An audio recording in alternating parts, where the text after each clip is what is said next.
this is an iHeart podcast. Guaranteed human. Hi, it's Jill Winterstein, host of the Spirit Daughter podcast, where we talk about astrology, natal charts, and how to step into your most vibrant life. And today I'm talking with my dear friend, Krista Williams. It can change you in the best way possible. Dance with the change, dance with the breakdowns. The embodiment of Pisces intuition with Capricorn power moves. So I'm like delusionally proud of my chart. Listen to the Spirit Daughter podcast starting on February 24th on the iHeartRadio app, Apple Podcasts, or wherever you listen to your podcasts. I'm Clayton Eckerd. In 2022, I was the lead of ABC's The Bachelor. But here's the thing. Bachelor fans hated him. If I could press a button and rewind it all, I would. That's when his life took a disturbing turn. A one-night stand would end in a courtroom. The media is here. This case has gone viral. The dating contract. Agree to date me, but I'm also suing you. This is unlike anything I've ever seen before. I'm Stephanie Young. Listen to Love Trapped on the iHeartRadio app, Apple Podcasts, or wherever you get your podcasts. Then she says, have you seen a photo of my son? And I'm like, who is this person? Welcome to the Boys and Girls Podcast. Arranged marriage is basically a reality show, and you're auditioning for your soulmate. And who's judging? Only your entire family. I sacrificed myself to this ancient tradition, hoping to find love the right way. And instead, I found chaos, comedy, and a lot of cringe. Listen to Boys and Girls on the iHeartRadio app, Apple Podcasts, or wherever you get your podcasts.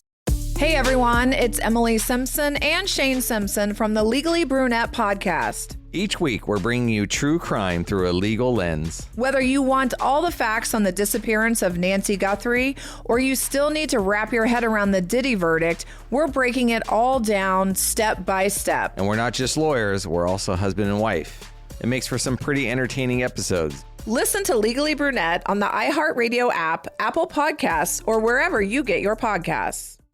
Hey everybody, Robert Evans here, and I wanted to let you know this is a compilation episode. So every episode of the week that just happened is here in one convenient and with somewhat less ads package for you to listen to in a long stretch if you want.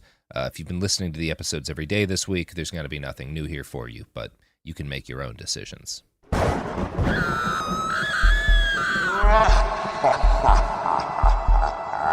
Welcome to Spooky Week. A week where we are not really any spookier, honestly, than the average things happening, because everything happening is terrifying, and like ghosts and ghouls are a lot more fun. Anyway, hang up. In this podcast, don't listen. Go watch Herbert West Reanimator. Have some fun. But if you decide to keep listening to podcasts for some reason, we have a bunch of spooky content for you this week. How was that? How was that introduction, Sophie? Ooh, bad. Ooh. Spooky. All right. Scary. Garrison. Terrified. Yep. Get going. Do your thing.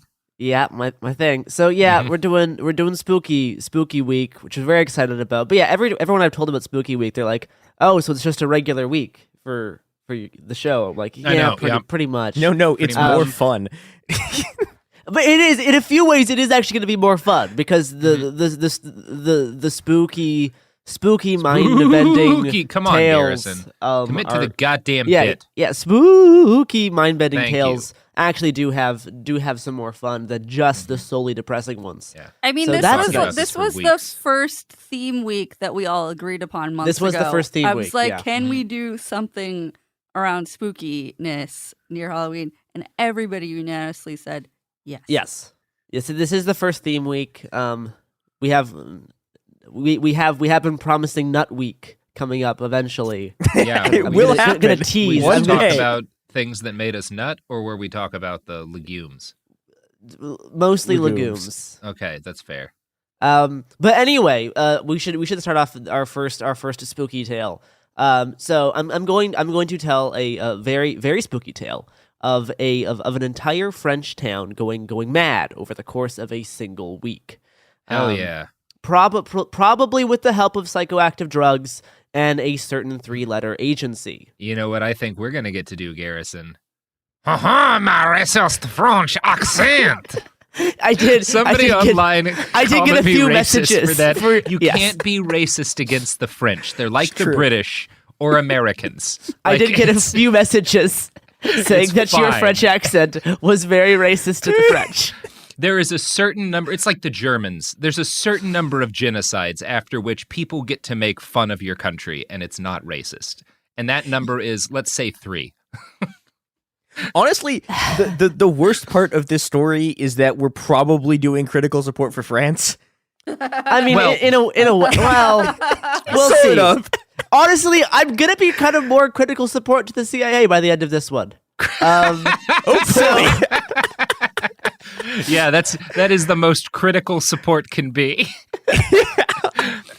So anyway, our very spooky tale begins in 1951 in a small, charming French village called Pont Saint-Esprit, which is how I'm going to say it. Saint-Esprit! There you go. Yep, there we go. So not much happened in this little picturesque little town on the south side of France. You know, on the day we start, it's just like a regular summer day. People are going about their routine, going to their jobs. Kids are playing in the street, enjoying some delicious, freshly baked bread. But suddenly, strange things begin happening. And I'm going to start off with some of the more mild effects here. Mm-hmm. So on August 15th, first dozens, then hundreds of people began first just complaining of nausea. And some people with some like stomach and abdominal pain. They're coming up. Yeah, less often noted. There was a few instances of like vomiting and diarrhea.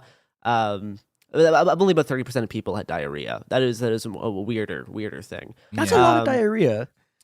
Yeah, that is on like a town-wide basis. 3% Yeah. is a significant 30. Sorry, yeah, that's a significant strain on the sewage system. 30% of the people affected, which is going to be like a few hundred versus. If I was there's a few taking thousand. drugs with a group of friends and a third of them had diarrhea, I would say we might need to go to a hospital. This is a sign that we have taken someone that perhaps what we got was tainted. There is, yeah. We'll be talking about what the actual drugs being used here are going to be. But unless we were taking like Amanitas or something, where that's not an uncommon side effect. But continue. First nausea, a little bit of vomiting, stomach pains, cramping. Hospitals began reporting people experiencing alternating warm and cold waves over their entire body. Mm-hmm. The British Medical Journal recalls abundant sweating and a disagreeable odor. Which I'm guessing the odor is just because there's all those sweating people in the same cramped hospital room. Sweating people shitting themselves in a cramped summer hospital. heat. Yeah. So anyway, and they're French, so a lot of escargot sweats. That's all I'm saying. I don't want to get more messages saying that I have to stop by the saying racism. that he's going to do it more. By the way, do we know that the diarrhea was the result of whatever substance, or maybe it's just the wine shits? Again, we French. don't. There's no way to tell. There's no way to know. So yeah, patients began complaining about weird pains and pressure around their neck. And one of the most reported symptoms was insomnia, in some cases lasting several days. Quoting the British Medical Journal, the first symptoms appeared after a latent period of 6 to 48 hours. The digestive disorders quickly became worse, with burning sensations throughout the entire digestive tract. Some experienced sensations of burning at the anus. A state of giddiness persisted. I mean, who's not giddy when your anus is burning? Am I right? I do like this is like the clear sign that there's like some psychoactive drug going on, because like your anus is burning and yet you're very giddy. Psyched. You are on board. Yeah. It's like that sign from that. What is that from? Rejected by what's that cartoonist? Like, my anus is bleeding, but like you're down. You know, you're down for it. Yeah. Yeah. You're 110%. Was that a John Mulaney impression? No. It's who did Rejected? Because that was bad. It wasn't a John Mulaney impression, Sophie. Oh, okay. That's just your poisoned millennial brain. Cartoon. Don Hertzfeld. Yeah, great artist. Yeah, great artist. So these pale and limp patients, still quoting the British Medical Journal, these pale and limp patients showed inconspicuous trembling of the extremities, and they complained of disorders of the visual accommodation, and especially being unable to read. So this is the more mild French. So this is the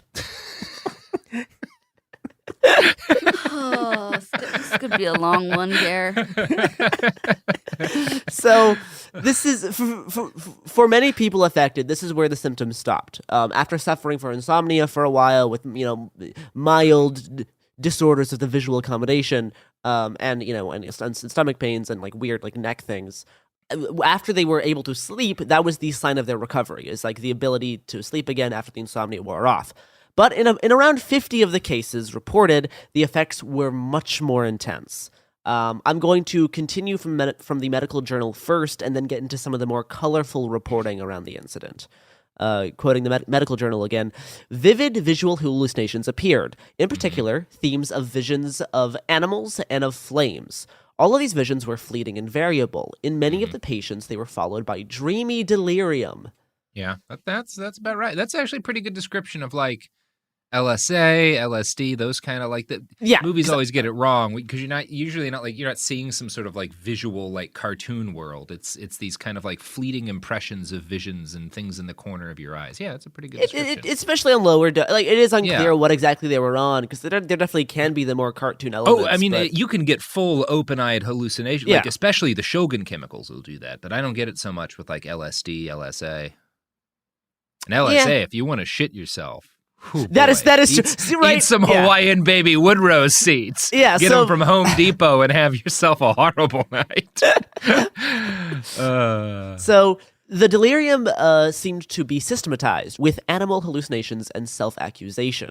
It was weird terms from the medical journal. Self-accusations. Yeah, I think they're trying to get at ego death, but they don't have terms for it yet.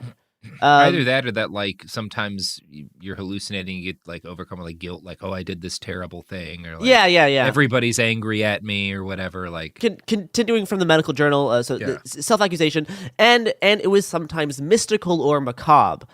In some cases, terrifying visions were followed by fugus, which is an old term for, like, fugues. It says fugues. Yeah, fugue. It's pronounced fugue. Yeah, it's like extreme disassociation. Yeah, you're kind of zombified a little bit. Yeah, and two patients threw themselves out the window. Oh boy. Yeah. The delirium was of a confusal kind, which could be interpreted for some moments by a strong stimulation. Every attempt at restraint increased the agitation.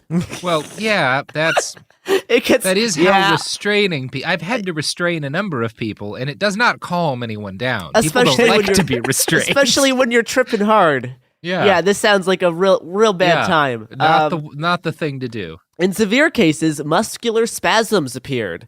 The duration of these periods of delirium was varied. They lasted several hours in some patients, and in others they persisted overnight. So that and then we're going to get a little bit darker, and then we're going to have more fun. We observed 4 fatal cases, 3 men and 1 woman. 3 of these people were old and in bad health. One of the men was only 25 years old and had been in good health previously. They died in a muscular spasm in a state of cardiovascular collapse. I think this is probably mostly due to how the doctors were handling these patients. Yeah, that sounds right. I mean, obviously, your blood pressure and whatnot can elevate when you're hallucinating, but I think it also has a lot to do with the way they were being handled. Yeah, you're right. The disorders developed more quickly in children, but also left them more quickly. An interesting feature of some of the cases was that the delirium was the first sign to be noted. So it people came up on different ways, right? Some of them first had weird body feelings. Some of them first started just seeing stuff.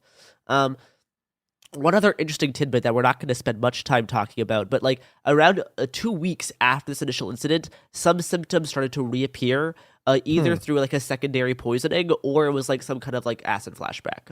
Yeah, it must because I've done a fuckload of acid. I've never had a flashback. I did at one point. I mean, I have like done some damage, and so I have permanent tracers, but it's not like. My guess is they got. I think the idea that there are like acid flashbacks that are vivid hallucinations has been pretty heavily debunked. My guess is they got redosed. I don't know. I might fight you, but on the PTSD. It could be that it was traumatic enough that like they're dealing with PTSD and kind of that's what's happening. But I don't know. I think I definitely have seen enough reports that would see acid flashbacks definitely actually being a thing in some cases, especially in like the early days of studying these types of drugs in like the 60s. Like the CIA reported a lot of stuff around acid flashbacks around the people that they tortured. But I guess CIA, if it's tied to torture, that could just be PTSD stuff. It could be PTSD. It's also, I mean, one thing you have to note, and I don't know what kind of dose these people were getting. When the CIA would dose people, they were sometimes giving people doses people do not take. Like, you do not take that much acid. No, yeah, like hundreds or thousands or millions of hits. Yeah, like ridiculous, amounts. Irresponsible doses. Yeah. So now we're gonna get to some of the more fun descriptions here, which we can actually kind of like, based on our experiences, can actually kind of see like what was actually going on in these people's heads. So basically, we had at least dozens and dozens of people tripping very, very hard. The local postman was doing his rounds on his bicycle when he was suddenly overwhelmed by nausea and wild hallucinations. Quoting him, "It was terrible. I had the sensation of shrinking and shrinking, and the fire and the serpents coiling around my arms." Yeah, that guy had some other stuff going on. It is fun. Yeah, because the very first acid trip was on a bicycle. When Heinrich Hoffmann made it and dosed himself, he started coming up, I believe it was in Amsterdam, like riding his bicycle, which is like, well, this is lovely. I've made something cool. Why was the postman riding a bicycle to deliver packages and mail? Because they're in France. Because it's in France. We do not have the vehicles. It's the 1950s. It's not. The wheel only came to France in 1924. I mean, I'm sorry, postman. So yeah, the mailman fell off his bike and was taken to a hospital in a nearby town. He was put in a straitjacket and he shared a room with 3 teenagers who were also tripping. Christ. And the teenagers were chained to their beds to keep them under control. Yeah, that's how you. It sounds horrible, right? It's like the worst way to having trip. Flashbacks to being chained to a bed while tripping. Yeah, that's a bad thing to do. Some of my friends tried to get out the window. They were thrashing wildly, screaming, and the sound of the metal beds and jumping up and down. The noise was terrible. I would prefer to die than go through that again. Yeah, that sounds fucking totally terrible. This sounds like the worst acid trip you could go on. That sounds like about the worst way you could have a trip go. It sounds awful. Yeah. So back in the French town, a little girl screamed as she was being chased by man-eating tigers. Oh my goodness. A woman sobbed about how her children had been ground into sausages. Oh, great. Oh, no. So graphic and specific. Yeah. A large man fended off terrific beasts by smashing his furniture and using the wood as weapons. Good for you, buddy. Good for you. A husband and wife ran around chasing each other with knives. Again, probably something else going on there. My guess is we're not just talking the acid in that, because I have, again, been on acid a lot around knives and other weapons. I have never chased someone. I've never chased someone around with knives on acid. But again, that's a couple who was on the verge of a knife chase before the acid. I think the important part here is that, like, in 1951 in this French town, like, acid wasn't a thing yet. Hallucinogenic drugs weren't a thing, right? Even mushrooms weren't popular around this time. No one knew what the hell was going on. Like, they just think that they're just basically losing their minds. Like, there's no other explanation for what's happening to them. Can we just say that the most shocking thing that has come out so far is that when Robert was on acid, he wasn't chasing people with knives? That seemed like it's honest. Like, depending on your acid trip, you wouldn't want to chase someone with a knife. Like, it's not. That's not the kind of headspace you're in. We would like during the winter I've done it sober, solstice, we would take a bunch of drugs and grab my AK-47 and hike out into the woods, and we would shoot down a fir tree and we would drag it back to a clearing and we would bury it standing up, and we would drape it in pig intestines and put a pig's heart on it, and then we'd cover it in gasoline and light it with firecrackers and dance around it like the pagans of old. But there was nothing aggressive about that. No, you very rarely would want to hurt somebody on acid. In my experience, like you generally are, at least you're like way more compassionate in a lot of ways. But if you have no idea what acid is and you're in the 1950s and you're losing your mind and you're seeing weird things, then I can see how this would maybe cause some other types of behavior to happen. You just think that God is angry at you. Because it's like they're not dosing themselves either. Like, they're being dosed, right? It's like they don't. It's very different when like you're deciding to go on a trip versus this is happening to you and you have no decision. I think for basically anyone in this position, the logical assumption would be, the devil has taken over our town and our minds we have been infested with demons. Like, what else are you going to assume? You're not going to be like, this drug that's just barely been invented and that nobody really knows about yet except for weird nerds. It must be some version of that I've taken accidentally. No, you're going to assume demons are in your blood. So one interesting tidbit before we go on break. Even some of the local animals had been affected by whatever poisoned the town. There was one dog in particular that kept chewing on rocks until its teeth chipped away. I don't like this. And ducks were behaving very odd. It's described that they were walking around erect and upright like penguins in a line. And they're just like very weird behavior from ducks. That's the scariest thing I've heard so far. That kind of makes me want to dose our ducks, Garrison. We're not wasting acid on the ducks. You could waste there's a lot of things you could give ducks. We're not giving ducks acid. That's not happening. The nice thing about giving ducks drugs is they're all monsters. That is true. They are monsters and rapists. Yeah, every one of them. Yeah. Well, all of the male ducks. So anyway, a reoccurring theme was that people were running around wildly and being very fearful of like monstery animals and encroaching flames. Sounds like the ducks were having a good time, though. They're the just ducks were having a doing great their ministry time. of silly walk shit. Like, I don't know what all these people are bummed about. This is rad. Okay, so when you first said that, I heard dogs, and I was like, that is the most terrifying thing ducks, I've ever heard. Ducks is much funnier. It's like ducks standing like very upright like penguins walking around in a line. I think ducks might enjoy it. I think dogs are a little too aware of what's going Well, on. Garrison did say dog. The stone thing was about the dog. But with the dog. Penguin scary. Yeah, I just don't know that ducks. the dogs enjoy it because, like, I've seen dogs accidentally eat large amounts of pot and whatnot, and they not get happy. weird. They're pretty scared. Having a good time. They're pretty scared. Yeah. Yeah. Do you know what is also very spooky? Capitalism. Yeah, capitalism and all of these spooky advertisements to sell you things. Advertisements are also a form of mind control, speaking of the CIA in the 50s. Anyway. They're profoundly damaging. We are back from the spooky advertisements. Nailed it. Yeah, anyway, so I think another reoccurring factor for why a lot of these people have very similar types of experiences around like snakes, which we'll talk about later, and like flames is like with this many people tripping and no one knows what tripping is. I think it's really easy for an idea or a fear to spread from one person to another while they're tripping. With like this many people, I think if someone says something, it's going to start happening to someone else, and it's kind of like this like cascading effect where they all develop this very similar fear. Is because it's almost like being spread like an infection. So there was one man convinced that red snakes were devouring his brain, and he jumped out a window. Oh no! Wait, did he live through this? He did live. I'm guessing a lot of these. It's like France in the 50s, so I'm guessing most of these buildings are not super. They're not super high up. No. They're like falling a foot or two. Although here we have another one. Another man reportedly leapt from a window, yelling, "Look, everyone! I'm a dragonfly!" The man broke both legs. Oh. Wow. But he stood up and continued running. Fucking rad. Wow. King Sigma behavior. Yeah, absolute. No, we're adding Sigma we're behavior. Adding. This is a new kind of man. New kind of dude just dropped.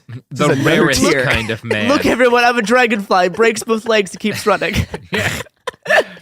Look, based on the information you've provided us, I can't say he's not a dragonfly. No, he is an absolute king. Oh, good for him. I hope he had a great life. Yeah. Another one saw his heart escape through his feet and beseeched a doctor to try to put it back into place. Yeah, you don't want to have that happen. That doesn't sound fun. Yeah, you want to keep that somewhere around the middle of your body. Someone sprinted down the lane claiming that he was being chased by bandits with donkey ears. Okay, fair enough. At a nearby river, a man was convinced that he was a circus tightrope walker and attempted to balance his way across the cables of a suspension bridge. How did you? No, it doesn't say. The report does not tell you. Sounds like he did great. Yeah, like maybe he was right. He's not in the death report. Yeah, so he's not in the death report. It, and therefore, another person did try to die in the river. He tried to jump into the river, only to be saved by his friends, and he was screaming, I am dead, and my head is made of copper, and I have snakes in my stomach, and they are burning me." Such a weird description of like tripping and saying like my head is made of copper. I'm just trying to think of like what was going on. What series of events did he spiral down in his brain to have that sentence? I'm not quite sure. I can definitely see it happening. I'm trying to think like what exactly would happen to get to that point. It's real interesting. I think some of these are hard because again, it's like these people just literally think they're going insane. Yeah. Or that like this stuff is just actually happening to them. When you're tripping on acid, you already kind of have the feeling that there is moments where you feel like this is never going to end, even though you know you're on acid. These people don't know that, right? Like these people don't have the reassurance. They're like, no, I took acid. I'm on a drug. This is going to be over. 8 hours it's going to be. They think this is going to last forever, right? Like they think this is just the world now. Like this is just it's one of those. Robert Anton Wilson, who is a thinker I enjoy a lot, writes a lot about how to calm people down when they've taken too much, and most of his advice is around talking about like, okay, well, how long ago did you take it? Hey, well, the good news is that this is going to end here. You know, it's only going to last this long. Like you're through this point. Oh, this is the second hour freakies, and by the third hour, you'll be fine again and enjoying it. Like it's all about keeping in people's minds like this is going to pass. So yeah, you're right. Like this is the fucking worst way to take drugs. All right, so. Local newspapers and also like in national newspapers described this as among the stricken, delirium rose. Patients thrashed wildly on their beds, screaming that red flowers were blossoming from their bodies. People throwing themselves from rooftops, men and women throwing their clothes off and running in the streets naked, and children complaining their stomachs were infested with coils and snakes. Oof. Which, I mean, half of that sounds like, yeah, that's like a normal good time, just running around the streets naked on acid. Other half's like, yeah, that doesn't seem pleasant with coils and snakes in your stomach. But also, like, flowers blossoming from your body. I can understand that kind of sensation. But, like, it definitely wasn't all horrible and, nightmarish. We already mentioned the giddy people with burning anuses. But for, like, the full-on tripping folks... according to the New York Times, there was reports of people like hearing heavenly choruses and seeing bright colors. The world looked beautiful to them. Apparently, the head of the farming co-op wrote hundreds of pages of like enlightened tripping poetry. That guy must be sick as shit because knowing nothing, he starts tripping, not knowing he's tripping. It's just like. Time to make some fucking art. Like you know what this head state is good for? Writing some shit. He just like went to his cabinet and just wrote poetry. Yeah, that's fucking awesome. That's a guy. I'll bet he handled just everything that life threw at him well. Like that says a lot about you when you're like, oh, demons have infiltrated my brain. Guess I'm gonna hang out in my cabin and write some poems. Hundreds of pages. Mm-hmm. Wow. Like I can hardly write shit on acid. I cannot imagine trying to write poetry. I mean, God. I've done a lot of creative stuff on acid. Creative stuff, yeah. I just feel like specifically like reading and typing can be hard at certain points. You know, if you're like coming down, it can be easier. But like as it's you're not doing, really good for like writing. It's good for ideas that you later can flesh out into writing. But yeah. So. Unfortunately, because this was, no one knew what was going on, many people were taken to local asylums in straitjackets and tied onto beds, making things undoubtedly worse for people tripping. It's one of those things I can't even be angry at them because, like, they don't know what's going on. I know, like you have no idea what's happening. They don't know what's going on. Like, but like nobody does. The whole like every attempt at restraint increase the agitation line is like horrifying from the concept of like you're tripping, you don't know what's going on, and people are tying you down to beds, making you feel like you're even more stuck in this permanent state of delirium. It's the worst nightmare. Yeah, all of this is horrible. Yeah. The mayor of the town said, like, I've seen healthy men and women suddenly become terrorized, ripping their bed sheets, hiding themselves beneath their blankets to escape their hallucinations. So yeah, it's if you don't know what's going on, pretty scary. Except for the poetry guy, good for him. Yeah, good for him. Yeah, making the best of it. So, by the time the effects had subsided for everyone affected, which was around like a few days after the initial reported like nausea, like it didn't affect everyone at the same time. Some people got dosed later on. It's unclear what exactly, because this is the 50s. We didn't have a great idea of the exact timeline of events of like when the first effects were felt and like how all the stuff was spaced out. But this whole incident lasted around like a few days for like everyone totaled. It was reported that anywhere between like 300 to 500 people had felt the effects. Around 50 feeling very, very extreme, like open eye, like hallucinations of objects that aren't even there, like very extreme hallucinations. And 4 people did die in connection to the poisoning. At least 4 people died. It's unclear for exact numbers for a lot of this stuff. Yeah. An investigation into the sudden outbreak of the madness was promptly underway. Town officials wanted to get to the bottom of this as quickly as possible. Yeah, that makes sense. Yeah, you would want to figure out what was happening. Yeah. And the blame fell onto a single batch of bread. What? So, among the common denominator among those affected is that they all allegedly consumed bread from one specific baker. Yep, that's how it works. He was accused of using ergot-contaminated rye flour, and he was arrested and temporarily imprisoned. Also, a nearby miller that he got the flour from was also arrested and given some of the blame. The funny part is that around this time, the French government had a very top-down grain distribution system that rigidly controlled everything about where the grains were milled, where they were sent, and what bakers could use which flour. So bakers had no choice in what type of flour to use or what type of grain they could use in baking. It was all decided by other people. Yeah, because France, bread is like, it's a real big deal in France. It's pretty important, yeah. For the record, just like ergot poisoning, there are a lot of cases of like different like dancing manias and whatnot in like the medieval Europe, where like whole towns everyone will start like dancing or like hallucinating, and they always came down as like these people assumed apocryphal stories about like demon possessions or whatnot, and now a lot of the suspicion is like, oh yeah, some ergot got into the bread. It was everybody was just kind of tripping. Ergot poisoning, it seems like one of the rougher trips to go on. It's not super clean. No, I mean, I've done LSA, which I think is similar. It's similar to ergot in a few ways. Yeah, they're tryptamines that are like really rough, and I would not, don't do LSA. No Hawaiian baby woodrose seeds if you're going to take LSA, then actually like synthesize it out of Hawaiian baby woodrose seeds. You can synthesize which is a felony. Which is a felony. It is a felony. But you can just buy Hawaiian baby woodrose seeds and eat them, and you will have maybe the worst trip of your life. Great advice from the pod. So yeah, on the rye and ergot topic, the past growing season was especially wet, and ergot fungi did grow across the country's rye fields. But the amount of ergot on the rye and the amount of rye used in baking was thought to not be enough to induce any type of poisoning. In fact, the last time ergot poisoning had struck France was back in 1816, so almost like a century and a half before this incident. And not about a century if it's the 50s, right? A little less than a century.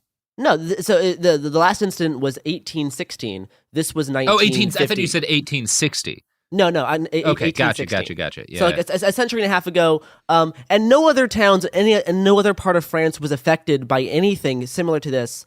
So the ergot thing is kind of iffy. But the ergot explanation was the only thing that doctors and investigators could come to due to their limited knowledge around brain altering substances and just pressure from town officials to get to the bottom of this so that they had something to blame and people could move on. But as a result, not much evidence really backs up the ergot claim, and a lot of experts today kind of deem it bunk. It doesn't. There's a bunch of there's this thing kaikion that the Greeks would take that was like this Greek hallucinatory thing that they think it was because they were putting grain in wine and it might have been ergot poisoned, but also people enjoyed it, and so there's a lot of debate over whether or not it could have been ergot. But I don't know. I don't know what else is there. Are there other theories about what it might have been if it wasn't ergot? Oh, Rob. Oh, yes, there is. Oh boy, is it the CIA? It the CIA garrison? We're gonna get to it. So yeah, it doesn't really make much sense that the high amounts of ergot rye would only be in one batch of grain used in a single batch of bread from just one bakery in one small town. Doesn't really make sense. Other explanations that people have come to includes mercury poisoning and overuse of other fungicides. These have been mostly disproven. Yeah, that doesn't seem like mercury poisoning. No, but speaking as a guy who likes to drink some mercury, Oh boy, merc on. So there's a lot of other theories around like fungicides being used, but those have been kind of disproven by some people, but others still point to them as possible explanations. But there is one other theory that we will focus on that features two of my favorite things. Okay. LSD and the 1950s CIA. Because if you're going to pick a CIA, the 1950s one, CIA they had the most best. fun. They had the most fun, right? Like, and you know who else has a lot of fun, Garrison? Who? And who is also the 1950s CIA. Whomst? Our sponsors. Oh, really? Good It for Could them. Happen Here is sponsored only by the 50s CIA. Only the one from the 50s. Yeah, when you order any of our products, they will come to your house and inject you with 7,000 hits of LSD. Hey, free! Hey, that sounds like a great deal. Honestly, you're saving a lot of money. You are saving. That is a lot of free acid. A lot of acid for the amount of money you're spending. Mm-hmm. Look, that's a lifetime. You won't do more acid. That's for sure. That's acid for life. You won't do it again. Yeah, you might.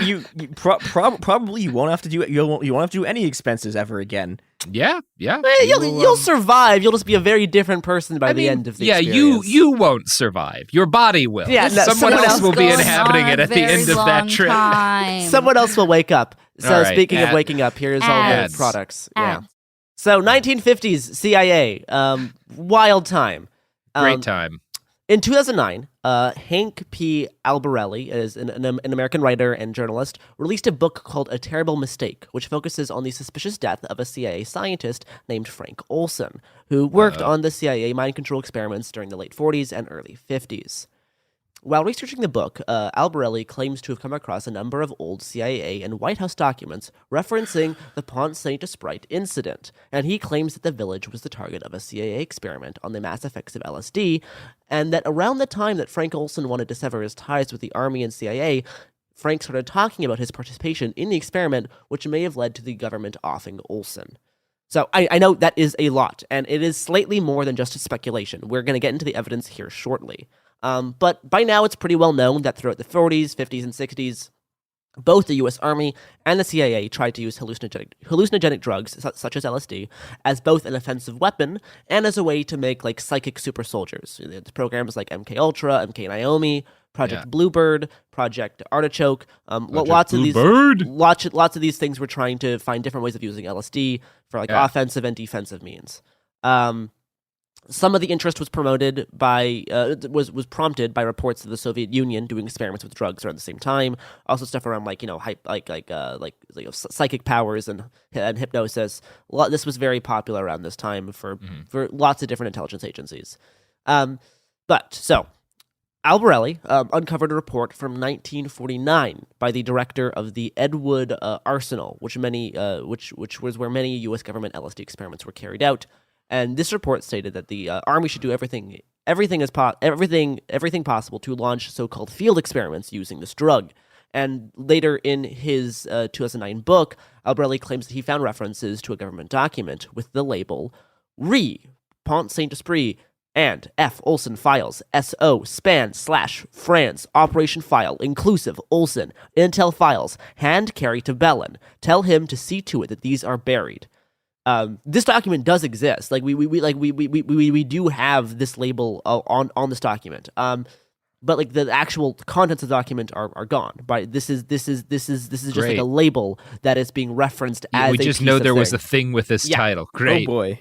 So the document label references Frank Olson and David Bellin. So Bellin was the executive director of the Rockefeller Commission, created by the White House in the mid-'70s to investigate abuses carried out worldwide by the Central Intelligence Agency. Mm-hmm. So Albarelli believes that the Frenchtown LSD incident, which is like the Pont Saint-Esprit, which is the name of the town, and the F. Olson Files mentioned in the document would definitely show that if the document hadn't been buried, as it was said in the label, the CIA, it would show that the CIA was experimenting on the townspeople by dosing them with what he thinks was LSD. Now, there is also a bit more to it than that. Using FOIAs, he got a hold of another CIA document, a 2-page report from 1954 detailing a conversation between a CIA agent and a representative of the Sandoz Chemical Company. So the Sandoz base was the place where Albert Hofmann invented LSD in 1938. And it was only a few hundred kilometers away from Pont Saint Esprit, the town where this happened. So the chemical company was actually pretty close, relatively to like Europe. And it was also the only place where LSD was being made at the time, and they were providing both the army and the CIA with a lot of acid. But I mean, they're also giving it to universities. They gave lots to Timothy Leary initially. They sure did. They did give quite a lot to Tim Leary. they were giving it out to a lot of different universities and research people, but including the U.S. government. So the CIA agent wrote in this report that was like he was detailing a dinner he had with this representative of the chemical company, and he reported that after having several drinks, the scientist started talking about the Pont Saint Esprit incident. The Sandoz official blurted out, "The Pont Saint Esprit secret was that it was not the bread at all," continued the Sandoz official. "For weeks, the French tied up our laboratories with analyses of the bread. It was not the grain ergot. It was a diethyl laminate." Sorry, it's the last part of the LSD name. Yeah, diethyl acid. The diethylamide like compound. So lysergic diethyl acid is what LSD stands for. So yeah, the scientist said that it was like basically an LSD like compound. So that was a report detailing a dinner that a CIA agent had with this scientist. And that document was uncovered. It was from like the 50s. Now, this next part has a little bit less proof to it because there's no documents backing this up, but Albarelli also claims that during his digging, 2 former CIA researchers reached out to him and revealed some possible details of the method of the poisoning. They told him that the village was subjected to an air blitz of pulverized LSD. Holy shit. They acid bombed him? I'm sorry, that's fucking based. So, to force the townspeople into taking the substance through the air. According to the researchers, this manner of distribution proved mostly unsuccessful, forcing the CIA to move on to phase 2, which was contaminating local food. So apparently, if the air blitz was a thing, it didn't work super well. Yeah, that's a bummer. Yeah, I know. Although actually. I was about to have Sophie buy us a plane. We will talk about this later, but the CIA did do more air blitzing of acid in New York City. Actually, they would ride around in cars in poorer, more like multicultural areas, shooting LSD out of the back of the car to see what would happen to people. I mean, take out the racism, and that really is a dream job. Just driving around cities, air dosing people with acid at random, smoking cigarettes probably. Oh my God. So with the conclusion drawn that it was one of the town's bakeries being the source of the poisoning, Albarelli says it was possible that LSD was put in or onto the bread. So yeah. And also, lots of the scientists dispatched to investigate the poisoning after it took place were actually from the Sandoz Chemical Company. They studied the situation for like 2 or 3 weeks, and gave the explanation that would later be kind of disproven, that it was ergot poisoning, which they told to town officials and the British Medical Journal. What no one knew at the time was that 1, the existence of LSD in the first place, and 2, that Sandoz was the company making it and giving these drugs to the U.S. Army and to the CIA. And apparently Albert Hofmann himself went to the town to investigate this incident. So yeah, and one last thing on like the physical evidence side of things. Albarelli also found an undated White House document that appeared to be part of a larger file that had been sent to members of the Rockefeller Commission, containing the names of 2 French nationals who had been secretly employed by the CIA and made direct references to the, quote, Pont Saint Esprit incident. Also, it was linked. The document linked former CIA biological warfare expert and the chief of the Fort Derrick's Special Operations Division. So those are all places that they were experimenting with this similar kind of thing. Yeah. We have mentioned the Rockefeller Commission a few times now. If you remember the names, Frank Olson, one of the CIA researchers on LSD, and David Bellin, where they were on the label of that missing document. But Bellin was the executive director of the White House Commission to investigate the CIA's abuses and crimes, which was called the Rockefeller Commission. It was formed by President Ford in 1975 to investigate abuses and other activities by the CIA and a few other intelligence agencies that were operating within the states. So the Rockefeller Commission revealed not only so the reason why we know about MKUltra was because of the Rockefeller Commission. This is how we know this was a thing. So it not only revealed stuff about programs around MKUltra, but it also revealed the details of the CIA dosing their own scientist Frank Olson with LSD and possibly killing him. There's also there's a Netflix series about this called Woodward, which I haven't actually watched yet, so I don't know how good or accurate it is. But they did make a series a few years ago about the death of Frank Olson, and all of the weird, sketchy stuff surrounding both his job and his death. Yeah. We do love the CIA, folks.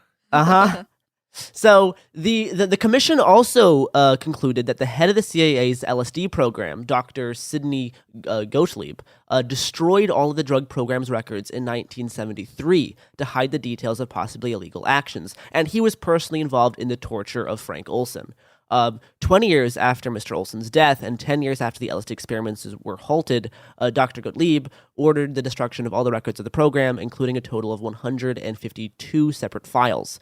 This came shortly after other reports that records were being destroyed by Richard Helms, the then director of Central Intelligence.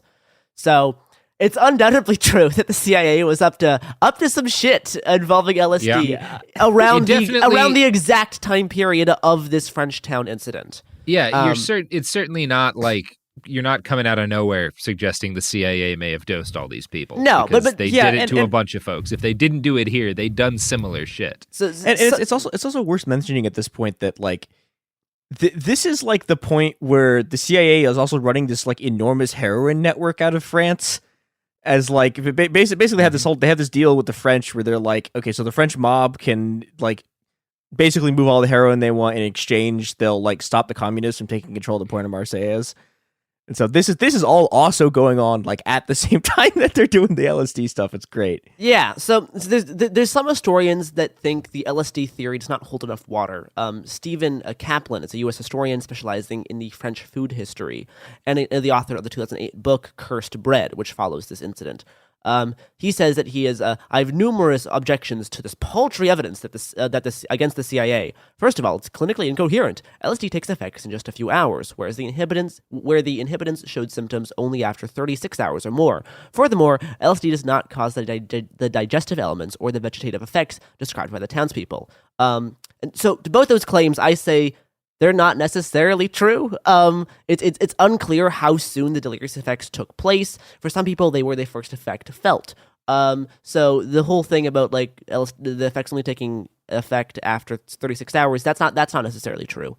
And also, LSD can definitely have nauseating or digestive effects. Oh yeah, absolutely. So but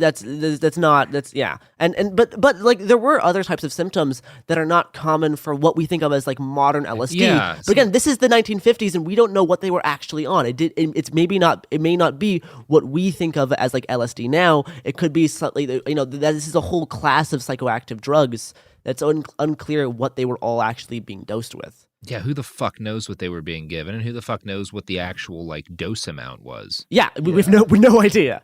And it's also, I think it's Leary was the origin of the phrase that like the things that determine what happens on a trip are set, setting, and dose. So your mindset, where you take it, and who you take it around, and the dose, and the fact that these are somewhat unique symptoms could be to the fact that like other people taking acid have never taken it this way, where your whole town is all dosed at once without knowing what acid is. Like, So, Kaplan's other objections revolve around like the delivery system.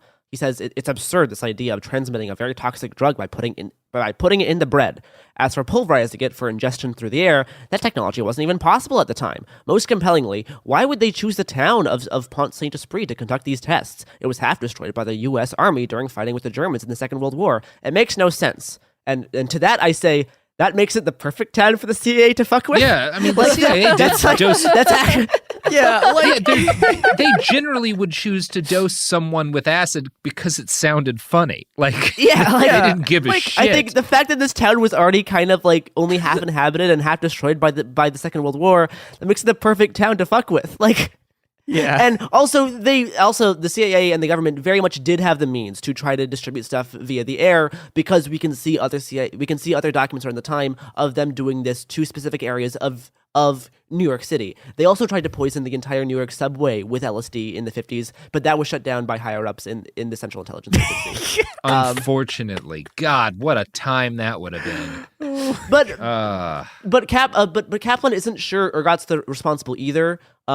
He says that ergot contamination would not have worked because it doesn't make sense that only one sack of grain would have been affected. And he says if it was ergot, the effects would have been way more widespread. Yeah, that does sound... He rules out LSD in the grounds that the symptoms that people suffered, although similar, don't quite fit what we modernly think of as the drug. Also, I don't think Kaplan's ever taken LSD, so I don't think he actually knows what he's talking about. I think he's right about it probably not being ergot, but I don't think he knows much. Yeah, he also points out that LSD probably wouldn't have survived the fierce temperatures of the baker's oven, although Albarelli counters that LSD could have been added after the fact to the surface of the bread. Sure, yeah, you could just drop it on. You could just drop it on with liquid blotters, which would also explain how the effects were so different from person to person, because one person may be having a whole drop of LSD, where some may only have a tiny little speck of moist liquid on sure. So that can explain some things. But this is still pretty much a mystery. It's very clear. It very well could have been some kind of hidden LSD CIA experiment, or the CIA could have just been interested in studying what happened in the town, since they were also doing studies into psychoactive substances at the time. It could be either or. And that's where it's spooky, because you'll never know. Ooh. So yes, that is the spooky incident of a French town basically thinking that they lost their minds, and then they love to see it. Do we? I think it's funny. It is a little funny. It is definitely a little funny. It is a great example of the worst way to trip. Yeah, that's pretty high up there. Anyway, critical support to the CIA for dosing random people with acid. Always one of my favorite sets of stories. You love to see it. So yeah, tune in tomorrow for more spooky tales. For another spooky story. And you can follow the spooky social media that poisons your brain on Twitter.com. Happen Here Pod and Cool Zone Media, which yes, Twitter will poison your brain. That is just as spooky. Goodbye. Way more spooky. Way worse for your brain than surprise CIA acid, to be honest. Ooh. The acid wears off.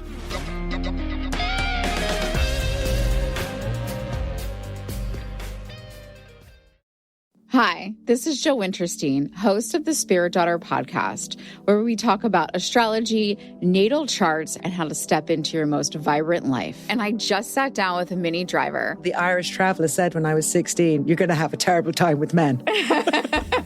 Actor, storyteller, and unapologetic Aquarian visionary. Aquarius is all about freedom-loving and different perspectives, and I find a lot of people with strong placements in Aquarius are misunderstood. A Sun and Venus in Aquarius in her 7th house spark her unconventional approach to partnership. He really has taught me to embrace people sleeping in different rooms, on different houses, in different places, but just an embracing of the isness of it all. If you're navigating your own transformation or just want a chart-side view into how a leading artist integrates astrology, creativity, and real life, this episode is a must listen. Listen to the Spirit Daughter podcast starting on February 24th on the iHeartRadio app, Apple Podcasts, or wherever you listen to your podcasts. Ever feel like you're being chased by the marriage police? Welcome to Boys and Girls, the podcast where dating isn't dating. Arranged marriage is basically a reality show, except the contestants are strangers and your entire family is judging. You're sipping coffee with one maybe, grabbing dinner with another, and praying your karmic Ken or Barbie appears before your shelf life runs out. Trust me, I've been through this ancient and unshakable tradition. I jumped in hoping to find love the right way, and instead I found chaos, cringe, and comedy. And now I'm looking for healing. Boys and Girls dives into every twist and turn of the arranged marriage carousel. The meet awkward, the near misses, the heartbreak, and let's not forget all the jokes. Listen to Boys and Girls on the iHeartRadio app, Apple Podcasts, or wherever you get your podcasts. You know Roald Dahl, the writer who thought up Willy Wonka, Matilda, and the BFG. But did you know he was also a spy? Was this before he wrote his stories? It must have been. Our new podcast series, The Secret World of Roald Dahl, is a wild journey through the hidden chapters of his extraordinary, controversial life. His job was literally to seduce the wives of powerful Americans. What? And he was really good at it. You probably won't believe it either. Okay, I don't think that's true. I'm telling you, the guy was a spy. Did you know Dahl got cozy with the Roosevelts, played poker with Harry Truman, and had a long affair with a congresswoman? And then he took his talents to Hollywood, where he worked alongside Walt Disney and Alfred Hitchcock before writing a hit James Bond film. How did this secret agent wind up as the most successful children's author ever? And what darkness from his covert past seeped into the stories we read as kids? The true story is stranger than anything he ever wrote. Listen to The Secret World of Roald Dahl on the iHeartRadio app, Apple Podcasts, or wherever you get your podcasts. Welcome to Dirty Rush, the truth about sorority life, the good, the bad, and the sisterhood.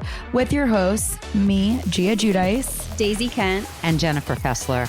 Rush, the recruitment, the ritual, the reality of Greek life has been a mystery for those outside the sorority circles until now. Is it really a supportive sisterhood that's simply misunderstood? Or is there something more scandalous happening on campuses across the country? In this podcast, we pledge to peel back the layers and spell out the truth one Greek letter at a time. Pledges and actives, rush chairs and ritual keepers. Some call it the best time of their life, while others say it's a nightmare.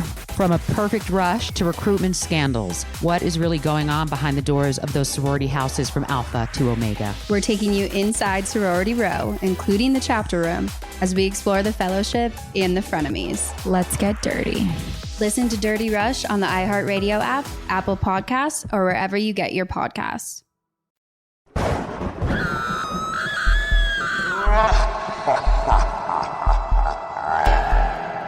I'm so close to clicking leave meeting every time that bullshit comes up. It's like, yes, I consent. That's why I'm fucking here. All right, Sophie, we're starting with that line from Daniel. Welcome to Spooky Week on It Could Happen Here. Today, we are discussing a truly spooky topic, one that everyone is just really gonna hate. And we're talking about Let's say it. Esoteric Kekism and meme magic. So, Chatelet, my brothers and sisters, come along on a ride. Chatelet. We read a whole book for this. Oh, at least I did. You read a book just for this. I would say that like all of the books I read from age 19 to 22 prepared me. Have been preparing you for this. Yeah, the books I read while I was doing psychedelics twice a week all really were good background on this subject. That so, is Garrison, that is true. You want to kick us off? I don't. So I think first thing we're talking about, we're gonna emphasize awareness over amplification. The kind of my goal for this is so that we can all be more aware of kind of the power that images on the internet can have over influencing the actual world, and talking about people who believe this to a ridiculous degree and how they actually have been able to institute change, not only because of this belief, just because of their dedication to this practice. Because it's a thing that exists and it has had real world ramifications, and it's good to understand that that's a thing, and that also maybe we can influence the way we, like us, use the internet to also maybe make good things happen, as opposed to just being doomers all the time. Hell yeah. So that's kind of what I wanted to start with. Many dubs to that, Garrison. Complete keck with you. Oh, God. No. Although, to be fair, the past few days I have just been spamming the It Could Happen Here group chat with horrible nonsense around Keck. It has been the most insufferable week of my life. Horrible nonsense. Like paragraphs of it. Paragraphs. Walls of text so big. Any actually safe working environment that cared about its employees would have fired you long ago. Yeah. So I think the other thing that we should definitely mention is that any type of like occultism, mysticism, or like woo, actually does have a decent history within right wing political ideas, and specifically like more extreme like right wing stuff in the past few hundred years. Like most people know that like the early Nazis had some mystical stuff going on. There was a lot more stuff going on behind the scenes. A lot of their favorite like authors also were like practicing occultists. So this is a thing that goes back a while. You can even see this to some degree with like how close Christianity is to a lot of the right wing, to a lot of like the modern right wing in the States as well. A lot of what we would consider evangelical Christianity has a lot of stuff that's actually very similar to occultism. They just use different terms because occultism and like magic is taboo, but it's actually the same thing. It's all like just it's interacting with the same systems, just with different words. So like this is the thing that is not it's not just on the internet. This is a thing that's been going on for thousands of years. In particular, the past 100 years, we've seen a big rise in the amount of occultism and mysticism, specifically tied to politics. Yeah, and there's this. I mean, there have been a couple of articles written just recently about the fact that a lot of like the woo-woo left, the kind of not really esoteric, but kind of mainstream occulty left, like the pop occulty left, has increasingly turned towards stuff like QAnon, and a big chunk of it is like this openness to like feel power in coincidences. Synchronicity would be the synchronicity term. Is the term. Yeah, and just a general open-mindedness to maybe too many things. Sure. Yeah. I mean, you can see this on a lot of sides, because it is definitely not just the right wing. I mean, it's like the biggest example of this would probably be facets of QAnon. The past few years have done very similar types of things. There's a lot of other stuff going on behind the scenes, like how Pepe operated was very similar to that, which is what we're mainly talking about today. But there is also stuff like this on the left wing, whether it be like new agey type stuff that seems to kind of mostly be bullshit. But there's other type of like folk magic or like indigenous traditions that have I would say slightly more. Significantly more. Like there's reasonable actually stuff going on. As opposed to just like new age selling books and that kind of stuff. Yeah, one of the things that also separates actual religion from religion that kind of has formed in this mimetic way recently is that all of this stuff, particularly what we're talking about today, formed simultaneously with political sentiment and was crafted, and in a lot of cases, like they state facts wrong specifically because they are trying to craft a political narrative alongside this like weird quasi-spiritual thing. I mean, and speaking of spiritualism coming to the same, this is, we're all kind of anarchisty adjacent here, and one of the things that really came up around the same time as anarchism in the 20th century was a concept called chaos magic.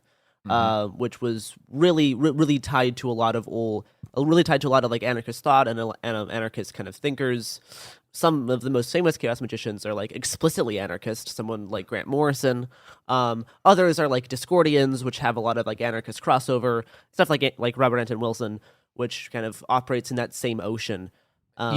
He played a big role in kind of pulling me away from proto-alt-right style beliefs. And I think also a lot of his work was very intelligently crafted because he wrote about conspiracies, he wrote about esoteric magic, but always with a really intent eye on increasing people's defenses to this kind of stuff, what we're talking about today. He was very like cognizant of that. Like he wrote about conspiracy as an enthusiast, but also as someone who was trying to stop kind of unchecked conspiratorial belief. He went about that in peculiar ways, but he was an odd man. Yeah, and the reason why I've been getting more into this type of stuff the past year, increase, and the reason why I really like chaos magic, I like it as like a postmodern system of magic, of looking at how basically if magic is just ideas and trying to figure out how our brains can interact with the physical world, then chaos magic introduces a lot of interesting stuff around like late stage capitalism, because it's explicitly tied to like postmodern art and postmodern thought, and the way brands and marketing and specifically the internet all affects our minds. All this stuff gets talked about in chaos magic a lot, and I really like using that framework for things. And speaking of that kind of stuff, specifically around the internet, we're going to be talking about The first thing I want to mention is like the concept of searching for something and then you're gonna find it. Whether that, Robert Anton Wilson and like the Illuminatus trilogies has like and Discordianism has like 23 and the Law of Fives, right? I read that book when I was 20, and I have been like seeing 23s repeatedly at like significant moments in my life for the last 14 years or so. Like it's like once you get that kind of meme implanted in your brain, it can stick with you for forever. And this happens to everything. This happens to everyone. Like once you learn about a new topic, the next day you'll see it somewhere, right? You'll be like, oh, you'll learn be like, a new word. You'll be like reading it, and it's in all these places that you didn't see it before. This happens all of the time with everything. This is how this is like how synchronicity works. And this is where religions come from. And this is what religions are. Yeah, throughout history. And it's because like this all has its roots in why we're very good hunters. We are pattern we're good gatherers. We're pattern recognition. Like our brains are pattern recognizing machines. That's what we're best at. And it means that we're good at spotting berries and tracking deer, and it also means that we can't stop making religions. We can't stop making religions and cults, and if we have one too many synchronicities, we can change the entire way we view about the whole world, which can have varying degrees of effects. Sometimes that can, if it's just a little bit, that can maybe actually be very helpful. If you join a weird cult that does messed up stuff, then it's like, that's a problem. Sometimes it ends in Burning Man, and sometimes it ends in Burning Men. Yep. Dropped a bomb on that one. Oh. So, first thing I want to kind of discuss before we get into the actual timeline of how Pepe and Kekism became a thing, I want to just do a brief overview of sigils and memes. And this idea of what like. Let's take the original concept of the meme, which is like, its genes are genetic, memes are cultural. These are cultural ideas that can spread like a virus, and usually memes since the internet has become way more popular, memes have become more tied to images. Like memes are a much more visual thing now, whereas in the 90s they were more just like an idea concept, but now they have like this extra visual backing. So. A sigil is a magical concept tied mostly to chaos magic, which is basically an abstract concept, or like a specific concept put into an abstract image that then gets charged, and then it's going to manifest itself in your life. The reason why this works is because part of this desire gets implanted deep in your brain when you charge it through like a trance, or there's different methods of charging sigils, but you have this concept and this idea and this desire, and it gets put into you, so you're gonna kind of subconsciously do things that influence it into becoming something that you can see. Just like, if you hear about 23, you're gonna see it. Same thing for this. It's the same kind of base concept. And then Grant Morrison, comic book writer, who's my favorite comic book writer, he's really the only person that's developed sigils more since their inception, with the concept of a hyper sigil, which is taking the same idea of like wanting to influence change in the world via this visual medium of a sigil, and instead of just having it be like an abstract glyph that you charge, a hyper sigil is an entire work of art with this express interest. So everything that you do in this is trying to get some type of real world change, and it's very, very intentional, right? I mean, a lot of art already operates like this. This is why a lot of postmodern magic is very similar just to like making art, because it's the same kind of basic idea. Whether that be something like, like The Matrix, or, any type of art kind of does this already if it is good. And it can find ways to influence reality. So memes operate on this same way, and eventually people actually eventually people on 4chan realized that they were doing sigils and started using this word, because it's really the same thing. When you're altering all of these images of this frog and posting it into all these different kind of more abstract, more like ugly, obscure, kind of like weird, like surreal types of memes, and you're spamming them on politicians' Twitter account, you're basically doing a group sigil and a group hyper sigil, because you're all making these individual things and you're spamming them into the world. And because there's so many of them, they're gonna have a real world effect. And they're gonna have a real world effect in part because of the way human brains work, and in part because of the way algorithms work. Yep. Which is one of the things where like it's easy, especially if you're an impressionable kid to mistake the algorithm doing what it's designed to do, which is find patterns, groups of people sharing something, and expand that to a larger group of people because, oh, if this cluster of people likes this will probably be something that's very successful. Algorithms are great at making synchronicities because that's what they're designed to do. Because that's what they're supposed to do. That's the whole point of why they exist. And that's why this is that's why because as you stated a little earlier, and one of these days on Bastards, we're going to talk about Helena Blavatsky and like the Theosophy movement in more detail and like all of the occult stuff that fed into the early stage of the Third Reich. But the occult back then is very different from the kind of occult feeding into fascism now, which is heavily based around synchronicity because it's also heavily based around social media and the way memes spread. Yeah, that's what I think chaos magic has really gotten kind of a resurgence the past few years with social media and how algorithms develop, because they do mirror a lot of the concepts within chaos magic, because the internet's kind of a chaotic place, but it's not just pure chaos, it is chaos within a framework of order, which is why I like the chaos star, like the actual like chaos like sigil. Yes, the arrows are pointing in every direction, but you can make a perfect circle around all of the arrows. It's because it's not just pure chaos, it actually is contained within this other framework. And by the way, Garrison, when you started talking about synchronicities and sigils, I checked my phone for a second and saw that it was 5/17 on October 23rd. 5, of course, contains both 2 and 3 and is thus a sacred number. October 23rd, I shouldn't have to explain why that's significant. Then 17 is a sacred number.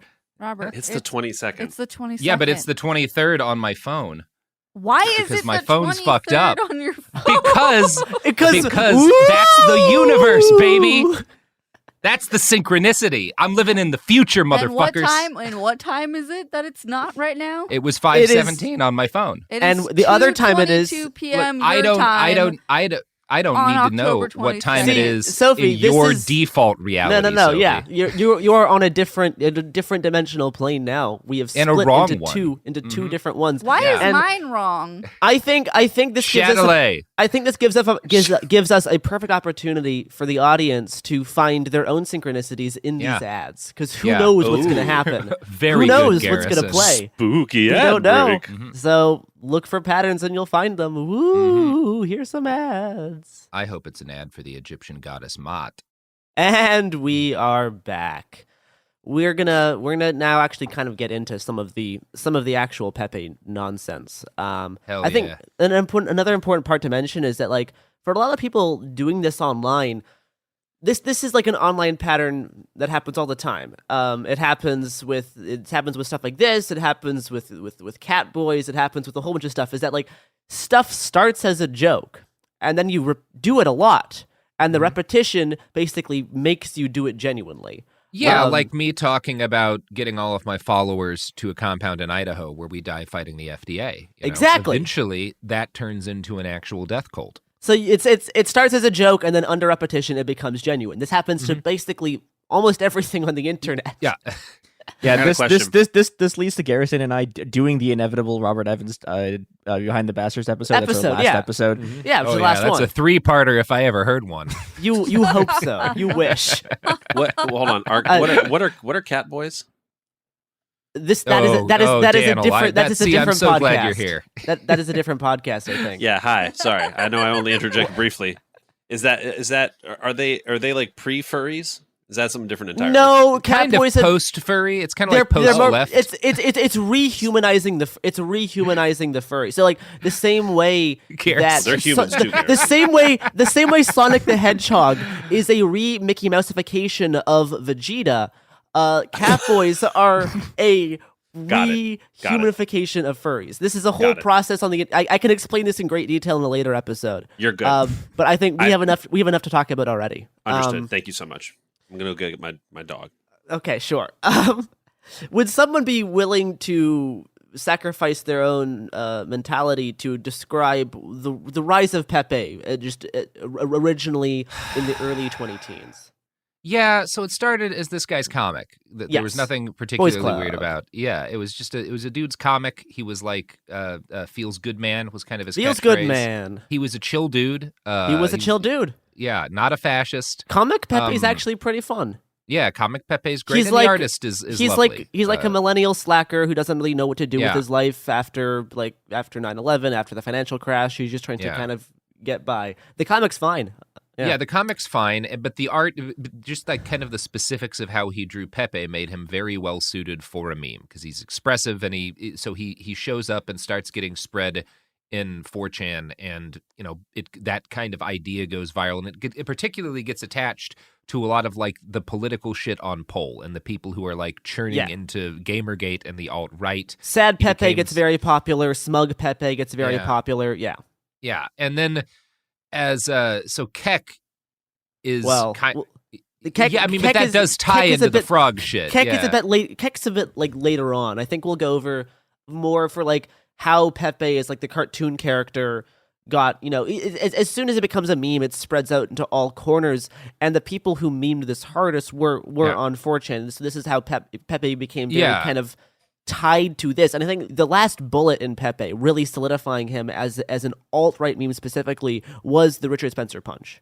I think that's the thing that actually was like done. It's like, no, Pepe is just this now. He can't be anything else. Because when Richard Spencer was being punched, he was describing what Pepe was. That was what's happening in that specific viral moment. If you want to talk about like magical terms, this is Pepe getting like charged. Like this is the idea of like this idea getting charged, because it is now going to be proliferated to the masses in this moment of like pure emotion.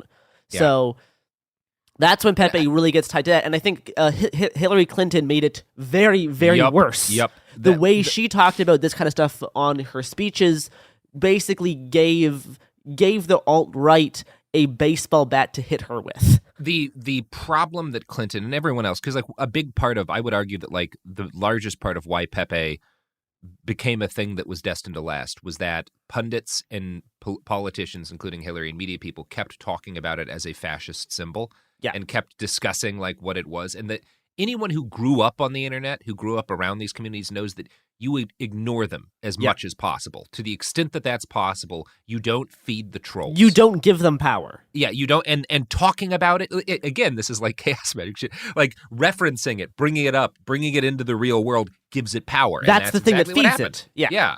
So that's how it got so much more power. The more Clinton talked about it, the more news media wrote about it. Everyone got so excited on 4chan. That is them winning, them seeing this thing. And then this goes back even it being far right. I can remember, because I was in these spaces when they first started doing shit like raids on the Church of Scientology. Every time there would be actual like news coverage of what people on the internet did, it got people so fucking excited because like the internet had been this thing that didn't matter for the longest time. I think in the book I read about this kind of stuff, they did use the example of like Anonymous and the raids on Scientology being like a precursor to this type of like meme magic, of this thing of like internet forums influencing the real world through repetition and getting to like grow power by getting people who don't use the internet to talk about these same things. Yep. It was like a precursor to then what we saw on the alt-right, which is a pretty common opinion. And then enter the Egyptian gods. Robert, do you wanna discuss? How did we get to that? That's what we're gonna say next, is how this intersects with Egyptian gods. So the ancient pharaohs played a card game of ancient and terrible power. Man, nobody watched Yu-Gi-Oh as a kid. This is no, man. No, I'm surrounded by heathens, my buddy. No, yeah, man. Robert, do you wanna discuss Keck? Yeah, I mean, so way back in the day, and I think this even predates World of Warcraft. I remember it first happening on like StarCraft games online. There would be gamers from Korea, and like when you were doing like a Zerg rush or something, which is when you have a bunch of guys and they all attack the enemy base or whatever, they would type out their term for LOL, which was like Keck. K-E-K, yeah. K-E-K. So it would usually just look like a stream of K-E-K-E-K-E-K-E-K, like over and over and over again.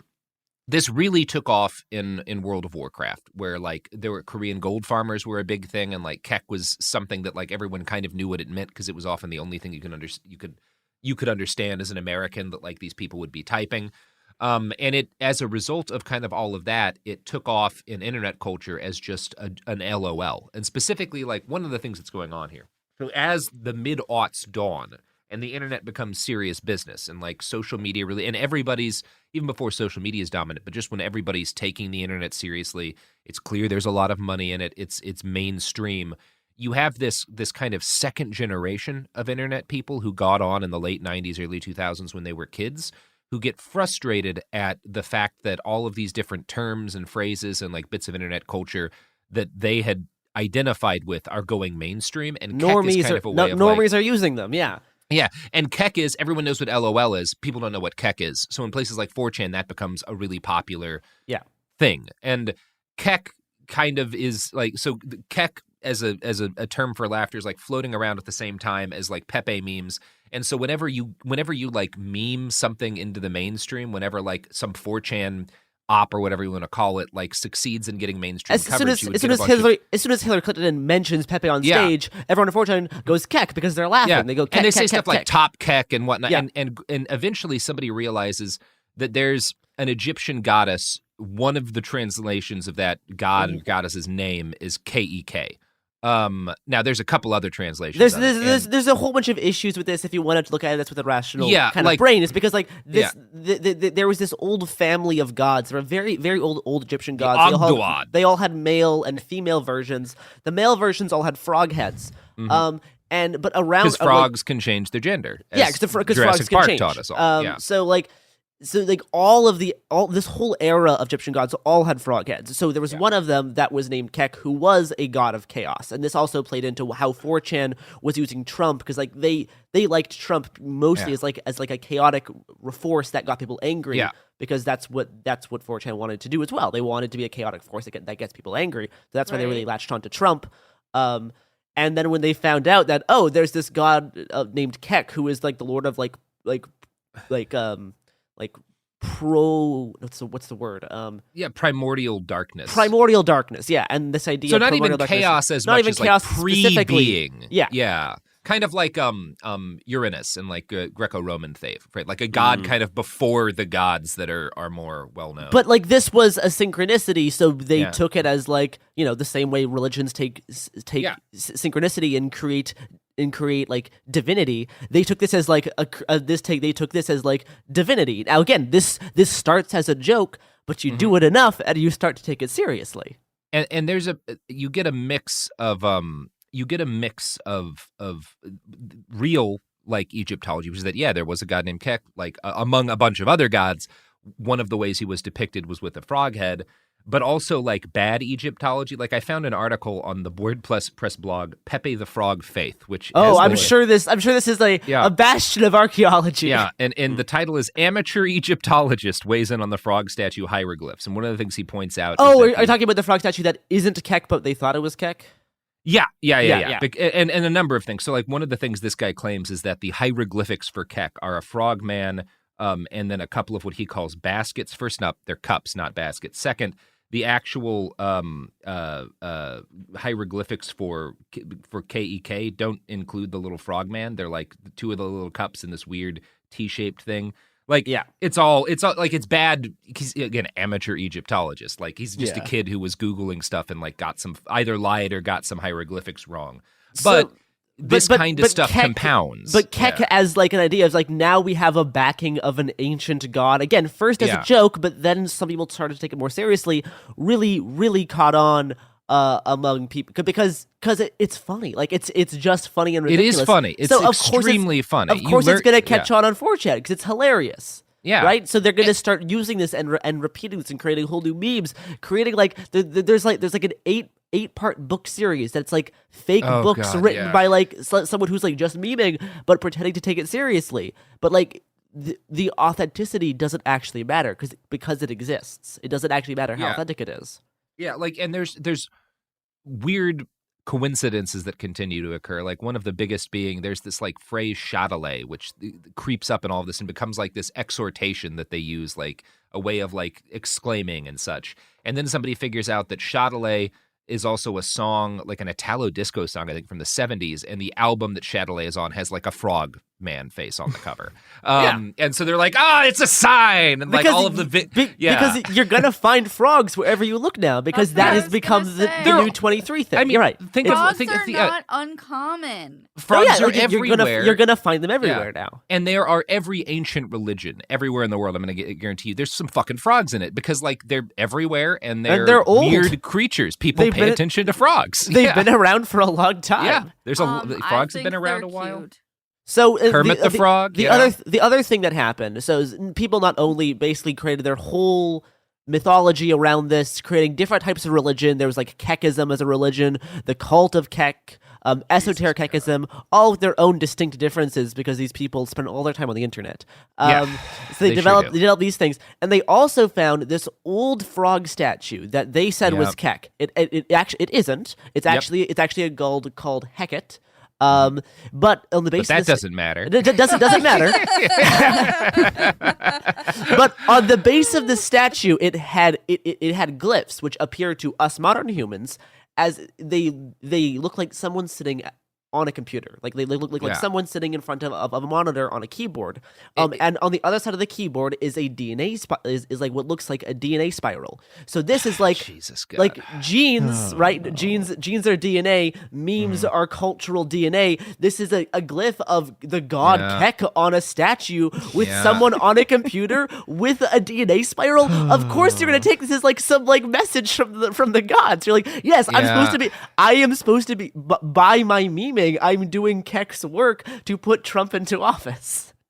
Yeah, it's God, that's frustrating. It sure is.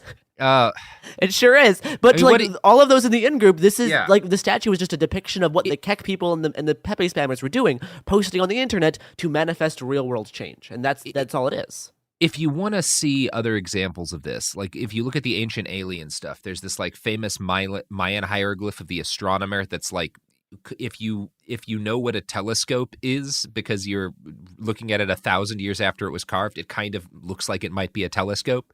And it's part of what like people say, like, oh, this is proof that like that this is an alien, like he's looking at a fucking telescope. And it's like, no, there's other explanations for it. It was something like that somebody carved. Yeah, I think there's another thing that you start running into here. Like, and I see this like not even like I see this is just on the internet all the time. Like I see leftists do this, or like. So like, okay, so you learn something and then, it's not true. But then people will keep spreading the thing because they'll say, and I've had other people say this, like, well, it might has as well more be. Power. Or It might as well be. It has more power with it, so you're still going to believe it. Yeah, like when I talk about the fact that Will Wheaton murdered 3 people in 1998. If you repeat, this is the message. Yeah, with a knife. What? It's horrible. Yeah. Now, I mean, he was in Thailand at the time, so he was able to get out, and we don't extradite, so he's got out scot-free. But yeah, okay, word. But I mean, like this is like the same. He's a murderer. This is the same thing that Trump does, which we'll talk about a bit. We'll talk about a bit. Is like if you repeat the thing enough, it becomes true for large swaths of the population. That's all truth actually needs to be for people. I think we're gonna go on break and come back and close us up. And finally finish this horrible discussion. Anyway, you know who won't meme fascism? Well, actually, KFC. Yeah, you're right. Have you seen the KFC fascist posting on Twitter? Yeah. There's like a Spanish KFC account that has been doing that is up to some shit. Yeah. That's funny. I hate that that's a sentence that you got to say. I just hate it. Products. And we are back. I have finished an entire dark meat bucket, and I am so full. Yeah. Yep. And now I'm sad. I'm sad because I'm still thinking of the fascist KFC Twitter account. So we the other thing I want to mention is kind of Trump's own power of belief kind of idea, and how Trump was basically, using esoteric terms, was able to basically create an alternate reality for millions of people to live in. And there's really no getting through to them now because they are literally just in a different dimension. Yeah, and don't matter. There's no way to pierce that other dimension. They're basically living in just a totally alternate reality. There's no use saying that it is the one that we live in. So Trump is obsessed with a few of these ideas. He's less in he's less interested in like the woo and more interested in like the power of positive thinking, power of your own belief. Yeah. He grew up in a movement and a specific Norman church. Vincent Peale stuff. Yeah. Yeah. He grew up following a specific movement and church that falls under the umbrella called New Thought. Yup. Which is where Trump's how strong Trump's ego is comes from this idea of that you need to reinforce yourself and reinforce your own victories, because if you do that, you're gonna find them. Right? If you're looking for 23, you're gonna find it. If you're looking for your own victories, you're gonna force them to happen, even if they don't happen to other people. Right? So that we see this happening successfully with the 2016 election. We see both all of the memeing. Everything that happened in the 2016 election worked for Trump, and it, of course he didn't win the popular vote, but that doesn't actually matter. But it worked in getting him to office. Now it worked less well for the 2020 election, but still his reassertions that he won still gave us a lot of real world results, like the January 6th Capitol insurrection. Yep. So it's this, right? So this type of idea that if you reinforce this thing, if you reinforce this belief, if you have this idea and you keep putting it out into the world, it's going to manifest some type of real world result. Yeah. And that was January 6th. That's what that was. Yeah, baby. And that's the kind of the world we live in now. It's like the weaponized unreality world where people, because of how media works, because of how the internet works, they're able to create this like chaotic like sphere of energy and ideas that can like spread so much faster than anything used to be, that everyone can segment their own reality into to degrees that we've never really seen before because of how fast information can travel now. It is a relatively new thing, the way that this can operate. So like memes themselves, like Pepe and all this kind of stuff, undoubtedly had an impact on not only just the 2016 election, but just the entire political climate surrounding the whole Trump presidency. Now, to the degree to which we can credit meme magic or the god Kek, that part is meaningless because the effect is the same. The synchronicities were still experienced, and truth is just experiential. So the beliefs that we kind of hold will shape how we experience things anyway, and that will experience what the actual truth is. There is a great Robert Anton Wilson quote that is like, reality is what you can get away with. Yup. And that's like that like summarizes how Trump was able to be so successful. It's because he was able to shape reality, right? I think me and Chris were talking about this the other day about how Chris, do you want to say the thing about like the Democratic Party and Republican Party and how reality is different? Okay. So there's a thing, and Garrison I think was too young for this, but there's a very famous thing that one of the Bush administration people said about how Democrats lived in the reality-based community, and this was like a whole thing in like the 2000s. This is during the Bush administration, and everyone loses their minds, and this is like a whole meme on the Democrats that's like, oh, well, we're the reality-based community, and they're not. But then this is the interesting part. If you look at the second part of that quote, right, what he's actually saying is that so the Democrats are the reality-based community, right? They analyze reality. The Republican Party is the party that creates reality because they're the people in control of the empire. And this is what neoconservatism was, right? And the argument here basically is that the Democrats are, they're always going to be a step behind because they're merely analyzing reality, whereas the Republicans are using the power of sort of the state to, change and define it. And this worked for them. I would argue this is how they came into power. This is how this is what they're still doing. Yeah. This is why every president since Ronald Reagan has just been Ronald Reagan with a mask. Yeah, but I think there's something very important here, specifically about how Bush took office, right? Because Bush steals the election, right? Bush does like the thing that Trump was trying to do is what George Bush did in 2000s, but with a riot, just with a very specific kind of riot. Yeah. But this is the thing. This is the thing that Bush and the neocons understood that the Trumpists kind of understand, but never quite solidified because they're not sort of insider political actors, which is that, okay, so all of the stuff about saying something and it becoming real, right? There's sort of a limit to this if you don't have a gun. Now, if you have a gun, then the limits of that are you can do basically whatever you want, because you can force everyone else to also accept this as reality. This is what the state is, right? And there's a whole thing. This is a couple like performance theory. It's like, yeah, so like you saying the thing makes it so, right? Well, this is what a state is, and this is how Bush won the election, because he, unlike Trump, whose people tried to like take power directly by like storming the Capitol, Bush was smart, and Bush was like, oh, okay. I'm gonna declare that I won the election, but instead of like openly doing it, right, I'm going to get the Supreme Court to declare that I'm president, and this requires the Brooks Brothers riot to stop the count and all this other stuff. We're like, but it doesn't. Yeah, it's great, but it's like it doesn't matter that he didn't win Florida. Like if the votes had actually been counted, he would not have won Florida, but because he was able to get the court to say that he was president, he was president.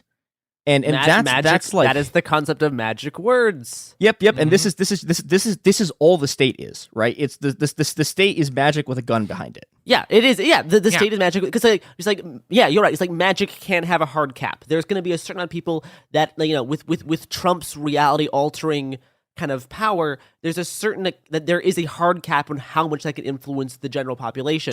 But if you have a gun behind that gives it so much more enforceable power. Yeah, and to go back to Egyptian mythology, one of the attitudes they had about the pharaoh is that reality was whatever the pharaoh declared. A lot of societies have this idea towards their monarchs, and the duty of his people is to make reality conform to the pharaoh's will. And that's what the GOP does. Like that's what fascists always do. I think the quote surrounding the Democrats are the reality based party because they observe reality. They accept the reality the GOP has set.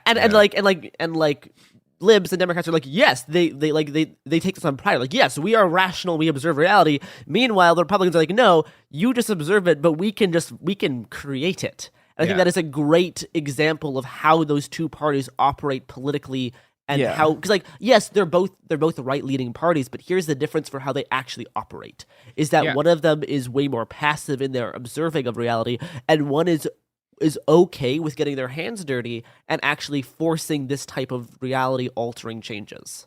I will say, I think like one thing to close this out is that we can tie this all the way back to the second part of the Dual Power episode, which is that the neocon project doesn't work, and the reason it doesn't work is that they basically lose militarily, and that implodes the entire project. And so and if you look back at like all of this stuff about how we can shape reality, that stopped being true the moment that they lose control of Basra. Or like, they run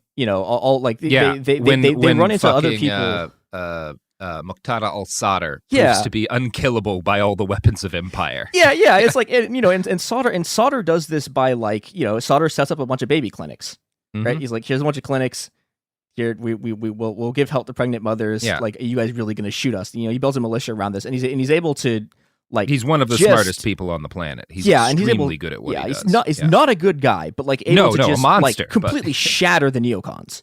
They're dead. Like, they don't like that project, which was like the culmination of this incredible incredible intellectual project, this incredible military project, and they got their absolute ass kicked by a bunch of people doing dual power.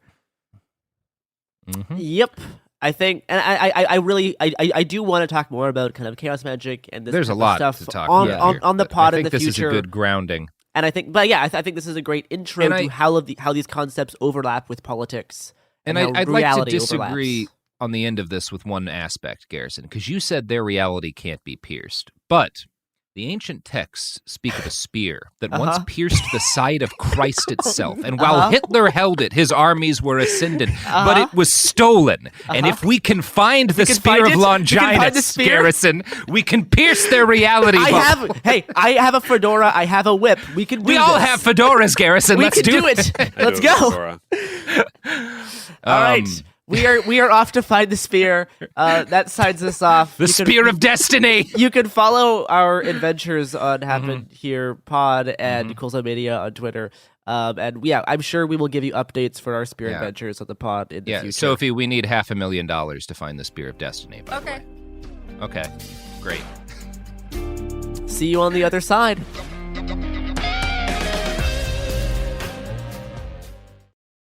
Hi, this is Joe Winterstein, host of the Spirit Daughter podcast, where we talk about astrology, natal charts, and how to step into your most vibrant life. And I just sat down with a Minnie Driver. The Irish traveller said when I was 16, you're going to have a terrible time with men.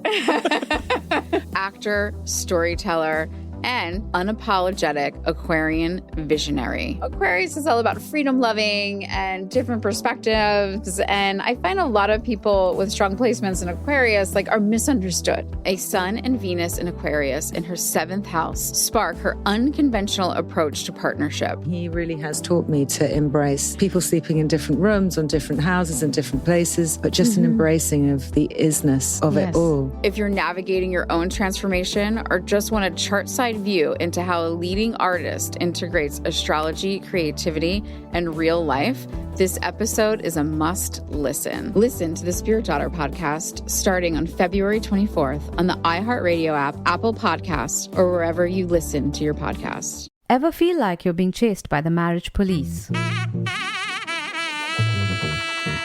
Welcome to Boys and Girls, the podcast where dating isn't dating. Arranged marriage is basically a reality show, except the contestants are strangers and your entire family is judging. You're sipping coffee with one maybe, grabbing dinner with another, and praying your karmic Ken or Barbie appears before your shelf life runs out. Trust me, I've been through this ancient and unshakable tradition. I jumped in hoping to find love the right way, and instead I found chaos, cringe, and comedy. And now I'm looking for healing. Boys and Girls dives into every twist and turn of the arranged marriage carousel. The meet awkward, the near misses, the heartbreak, and let's not forget all the jokes. Listen to Boys and Girls on the iHeartRadio app, Apple Podcasts, or wherever you get your podcasts. You know Roald Dahl, the writer who thought up Willy Wonka, Matilda, and the BFG. But did you know he was also a spy? Was this before he wrote his stories? It must have been. Our new podcast series, The Secret World of Roald Dahl, is a wild journey through the hidden chapters of his extraordinary, controversial life. His job was literally to seduce the wives of powerful Americans. What? And he was really good at it. You probably won't believe it either. Okay, I don't think that's true. I'm telling you, the guy was a spy. Did you know Dahl got cozy with the Roosevelts, played poker with Harry Truman, and had a long affair with a congresswoman? And then he took his talents to Hollywood, where he worked alongside Walt Disney and Alfred Hitchcock before writing a hit James Bond film. How did this secret agent wind up as the most successful children's author ever? And what darkness from his covert past seeped into the stories we read as kids? The true story is stranger than anything he ever wrote. Listen to The Secret World of Roald Dahl on the iHeartRadio app, Apple Podcasts, or wherever you get your podcasts. Welcome to Dirty Rush, the truth about sorority life, the good, the bad, and the sisterhood. With your hosts, me, Gia Giudice, Daisy Kent, and Jennifer Fessler. Rush, the recruitment, the ritual, the reality of Greek life has been a mystery for those outside the sorority circles until now. Is it really a supportive sisterhood that's simply misunderstood? Or is there something more scandalous happening on campuses across the country? In this podcast, we pledge to peel back the layers and spell the truth one Greek letter at a time. Pledges and actives, rush chairs and ritual keepers. Some call it the best time of their life, while others say it's a nightmare. From a perfect rush to recruitment scandals, what is really going on behind the doors of those sorority houses from Alpha to Omega? We're taking you inside Sorority Row, including the chapter room, as we explore the fellowship and the frenemies. Let's get dirty. Listen to Dirty Rush on the iHeartRadio app, Apple Podcasts, or wherever you get your podcasts.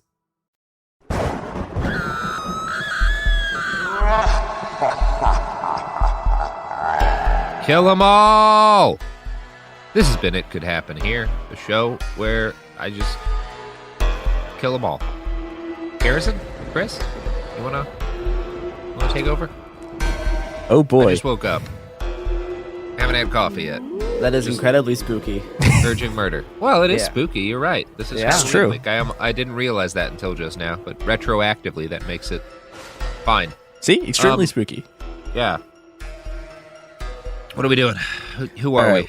We're doing where it could happen here. We're doing this is a podcast where we talk about spooky stuff that happens around Halloween. And today we are doing the spookiest thing of all, which will be revealed shortly. Oh boy, I hope it's Will Wheaton. Is not Will Wheaton. Well, unfortunately, that's the spookiest. I really should have looked for that tie-in because there Will might be Wheaton one. Is a CIA asset. We might get there. I don't know. Okay. See, this is I'm hacking a fraud, and I didn't actually look into this. The Will Wheaton connection. Yeah. Nope. Well, we missed it.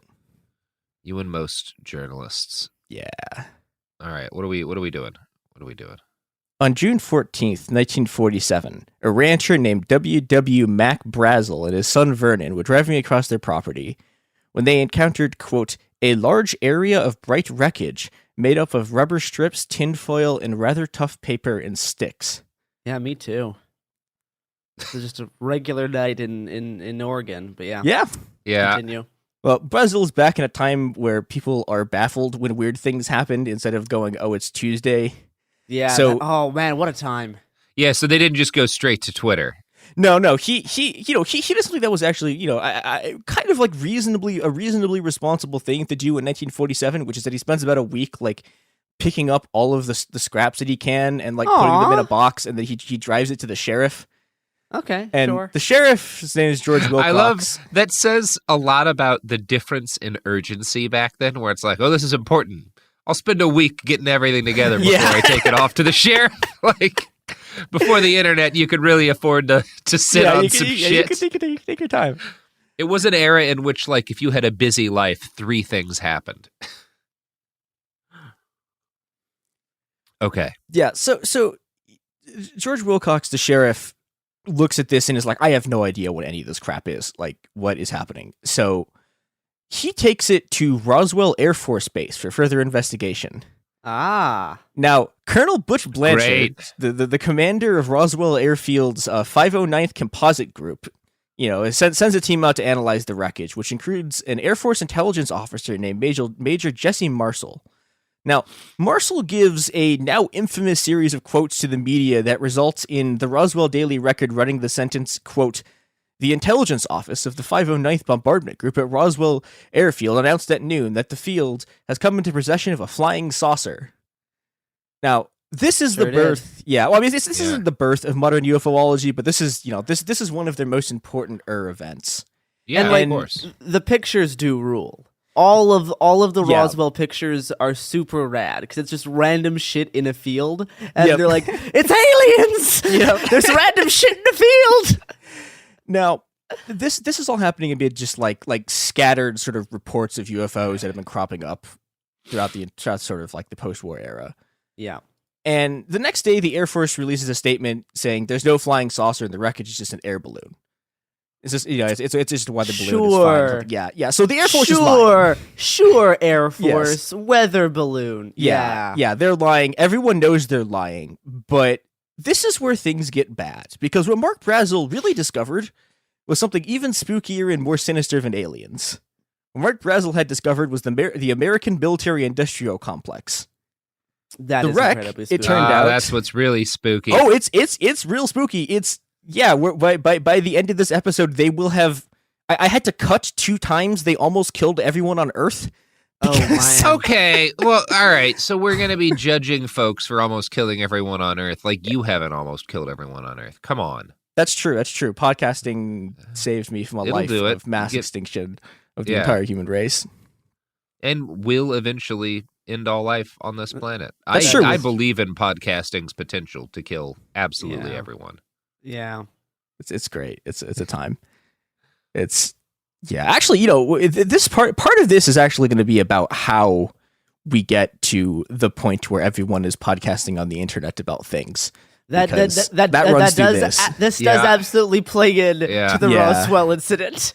Yeah, because there's a strong line between shit like Coast to Coast FM and the old like conspiracy, the precursors to that alien UFO whatever radio shows and shit on the wideband back in the day, and podcasts where we are right now. Yep, it's great. It's a good time. We're descended from great media. We're going to continue to produce great media. We're totally not just like an a much larger version of the radio broadcast you get right before a genocide. That's not what's happening here. It's all in fact good and cool. Yep. I mean, this is why I tell people to get machetes. It's true. Oof. That was a bad. Yeah, that's made that comment. Look, we just got to make sure. Let's continue. Only ways to blaze on. Let's move right ahead. Now, the Air Force is lying out of its ass, but the Air Force isn't lying out of its ass because they have a flying saucer. The Air Force knows precisely what they've gotten their hands on here, because the unidentified flying object that has crashed at Roswell is actually something called Project Mogul. Now, to understand Project Mogul, we need to go back a little bit. Yeah. Now, in 1945, the U.S. drops 2 nuclear bombs on Japan. And this does a lot of things, literally all of which are bad. Yeah. And one of which is that it sets off a sort of it sets off, you know, the thing that we all live in now, which is the nuclear arms race between the U.S. and the USSR, who, you know, but pretty quickly after World War II are just bitter enemies. And, you know, by 1947, there's just wars raging across the world between communist and anti-communist forces. There's war in China. I mean, in Greece, which I think people know more about the Chinese Civil War. People know less about Greece, where just like the British are like, oh, the communists are going to take power, so they just like give all the guns back to the fascists and they start doing the Holocaust again, and that, you know, sets off another civil war there. And, you know, as Europe becomes, you know, divided between the two great powers, the U.S. becomes increasingly worried about the USSR acquiring their own nuclear weapons. So, to detect a potential Soviet nuclear test, the U.S. embarked on Project Mogul.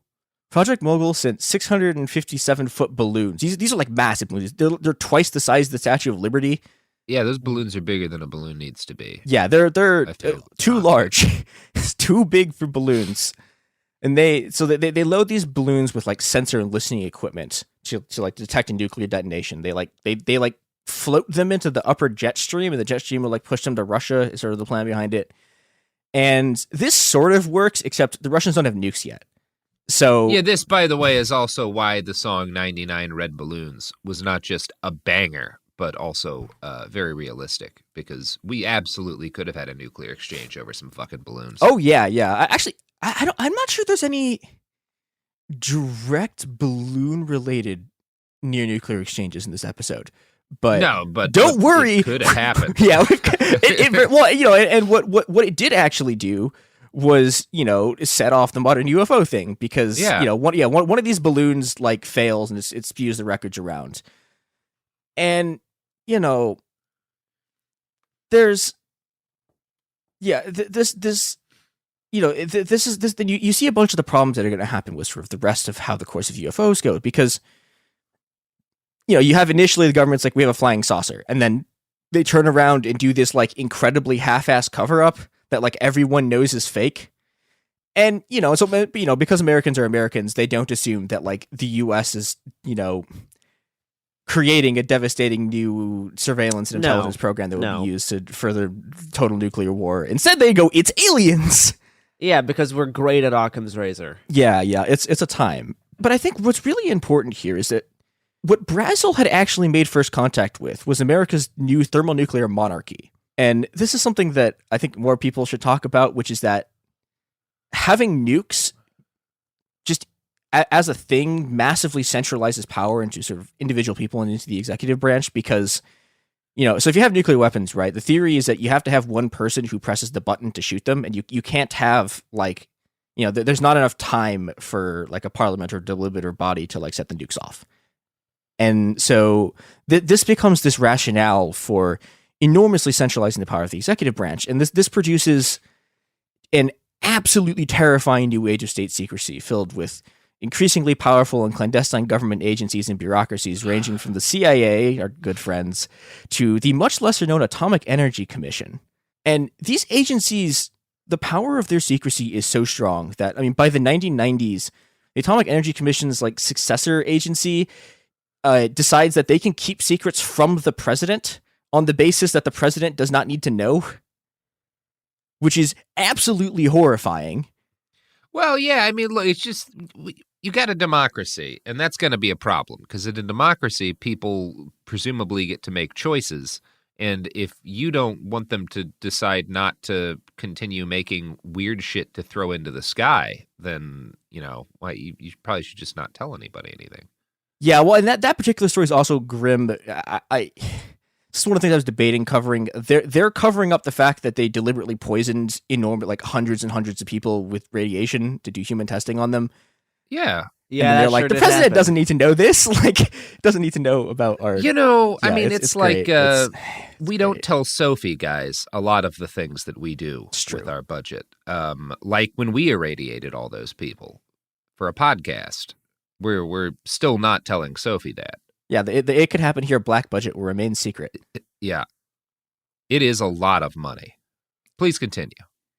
Now all of the secrecy around this and the fact that these cover-ups are like the most half-assed shit anyone has ever seen, you know, it fuels this rampant speculation around UFOs. And the conspiracy theorists are also aided by the fact that people keep seeing weird flying objects. We sure do. We love to see weird shit in the sky. We are very good at it. Yeah, Yeah, and we're incredible at seeing weird shit. And the sky is full of weird shit. it's true. I saw And a crow the other day. Damn. Anyway. Yeah.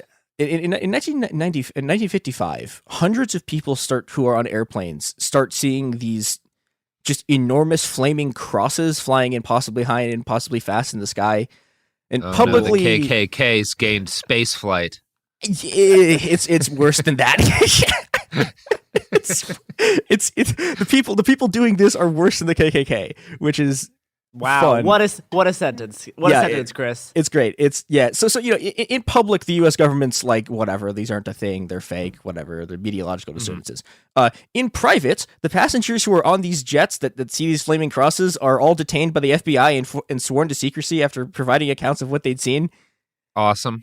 And yeah, and this is also a part of the sort of UFO mythology, and this does actually happen. Like the FBI does actually show up to these people. Well, that's who you send in when you want people to stop wondering if something shady is going on. Yeah, it's when great. I hear the FBI is telling people to shut up about something, I think, well, that's not worth looking into at all. When you have 5 men in suits and sunglasses show up at your door and tell you not to talk about something, you know that means everything's fine and normal. Yeah, it's great. You know what I don't think of when I think of the FBI? UFO cover-ups. It's great. Yeah, and this is America's first contact with yet another new part of its clandestine military bureaucracy, Area 51. Now, Area 51 is a secret military aeronautics research and development facility built on a salt flat called Lake Groom inside the massive Nevada Test and Training Range.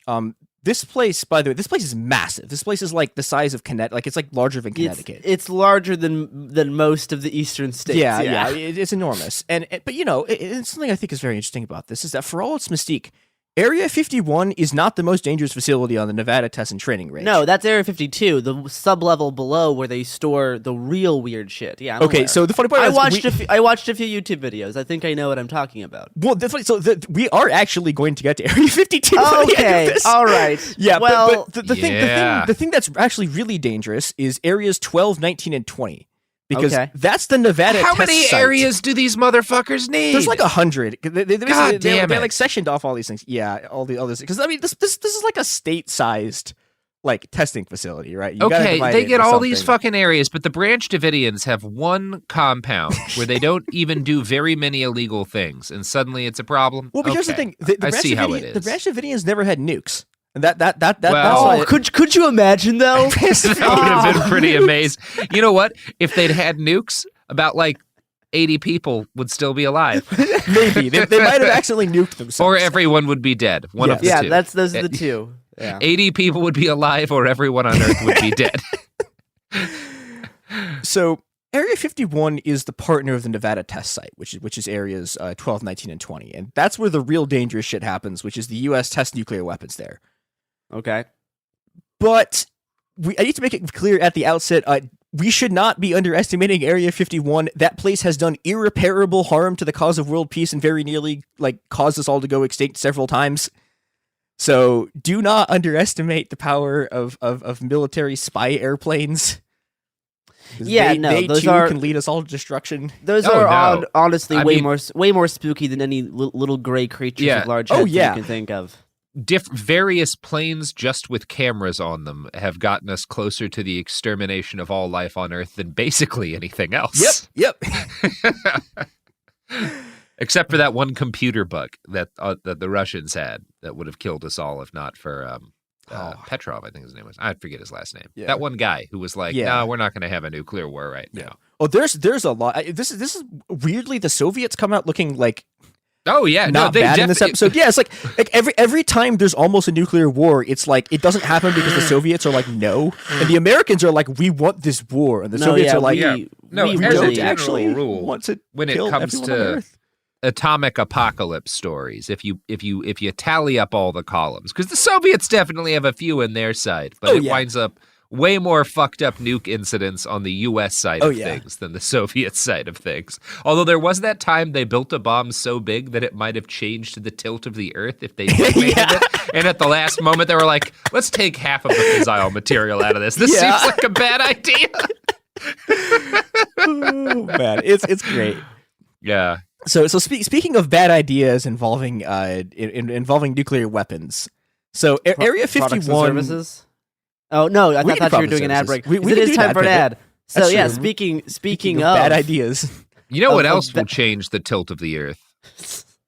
The products and services. Their quality is so intent that it's like the Tsar Bomba. It is just like that. Explosive potential. Okay, here's some ads. Yeah. Area 51 was founded in 1951 by the Atomic Energy Commission, a federal agency established as a successor to the mother of all black projects, the Manhattan Project.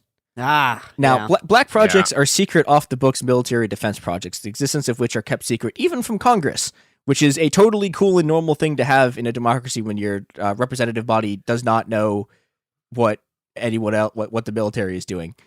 Yeah. Now, Area 51 is interesting because it's basically like a black project of a black project. It's so secret that like the vice president, LBJ, who is like not a fuck off vice president, right? This is LBJ. No, LBJ Yeah. wields some power. He's he's like a like- Cheney type. Yeah, and Cheney's also going to show up in the story briefly. Yeah. But even he didn't actually really know what was going on there until like after JFK was assassinated. So this place is really secret. And as best we can tell, in its first 4 years, it was essentially the Atomic Energy Commission basically wanted a place to do off-the-books like pilot and aircraft testing. And they were able to do this so successfully that like we basically don't know what they did for 4 years. But That's good.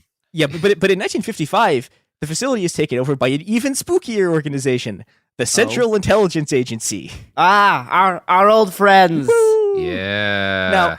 Now the CIA, this is 1955, and the CIA has spent the early years of the Cold War getting just its absolute ass handed to it in Europe because this is what happens when a bunch of dipshit Harvard grads in like because they keep aristocratic war poisoning people with profiteers- acid, and that's all they're doing. But the problem is, they're running into a real intelligence agency, which is the KGB, who like those guys do not fuck around. They don't just poison people with acid. They do.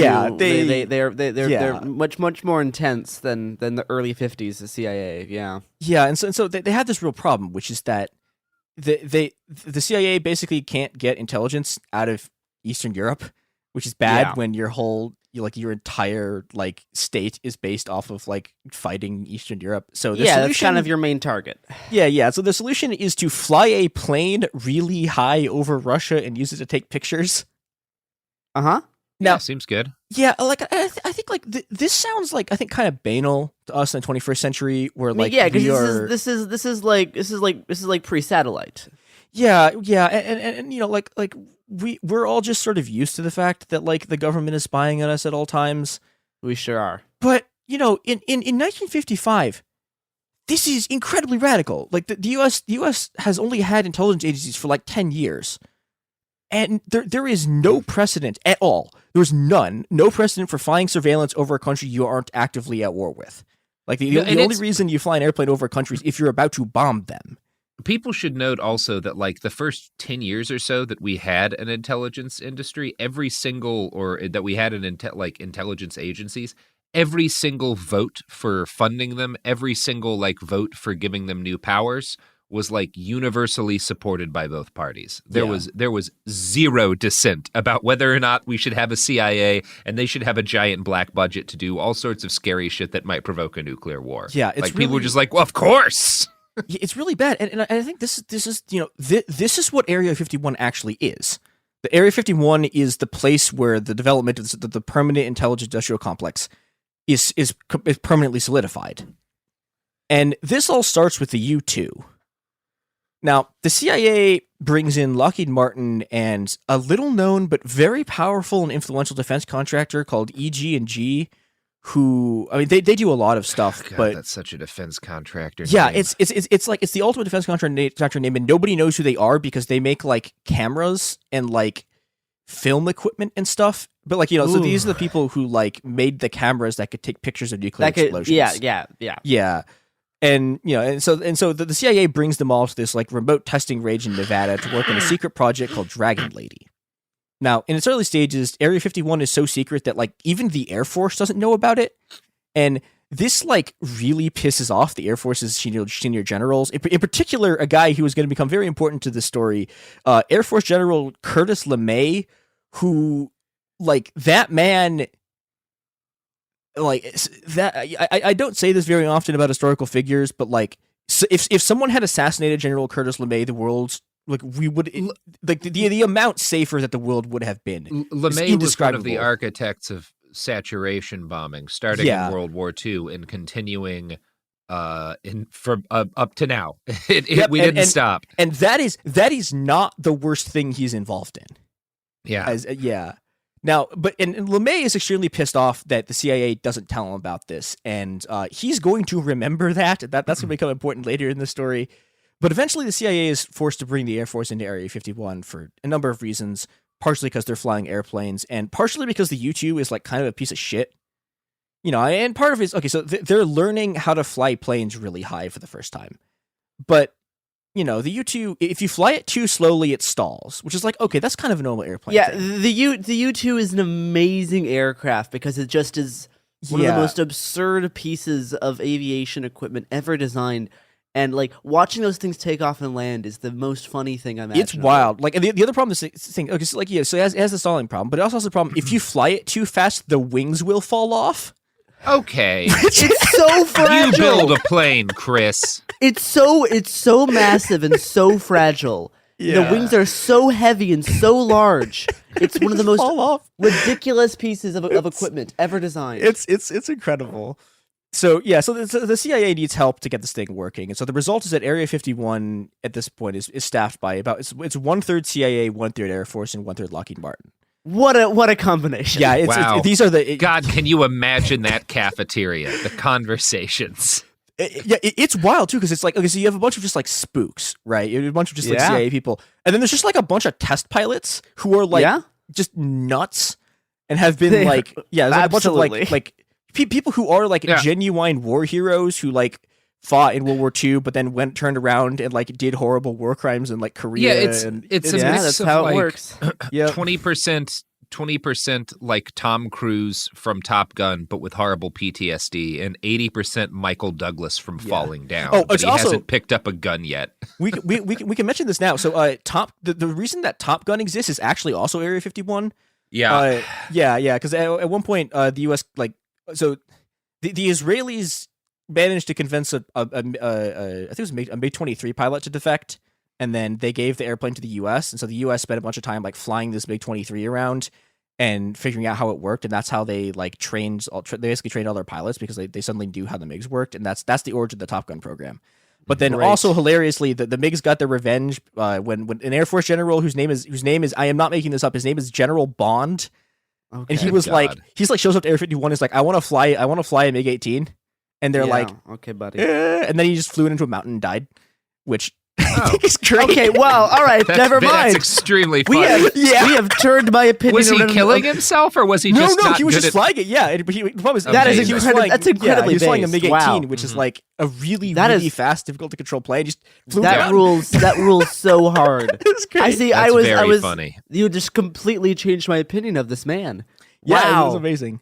That is incredibly based. I'm so happy. Unfortunately, there's a lot of other way more depressing plane crashes that happens here. And All right. part of the reason it's bad is because this whole thing is a black project. I have trouble right? imagine being depressed about anyone there dying. Oh, it's kind of so there's a I don't really care so much about the people, but like so for example, a bunch of like 14 of the people who are flying U-2s like die and they crash into a mountain.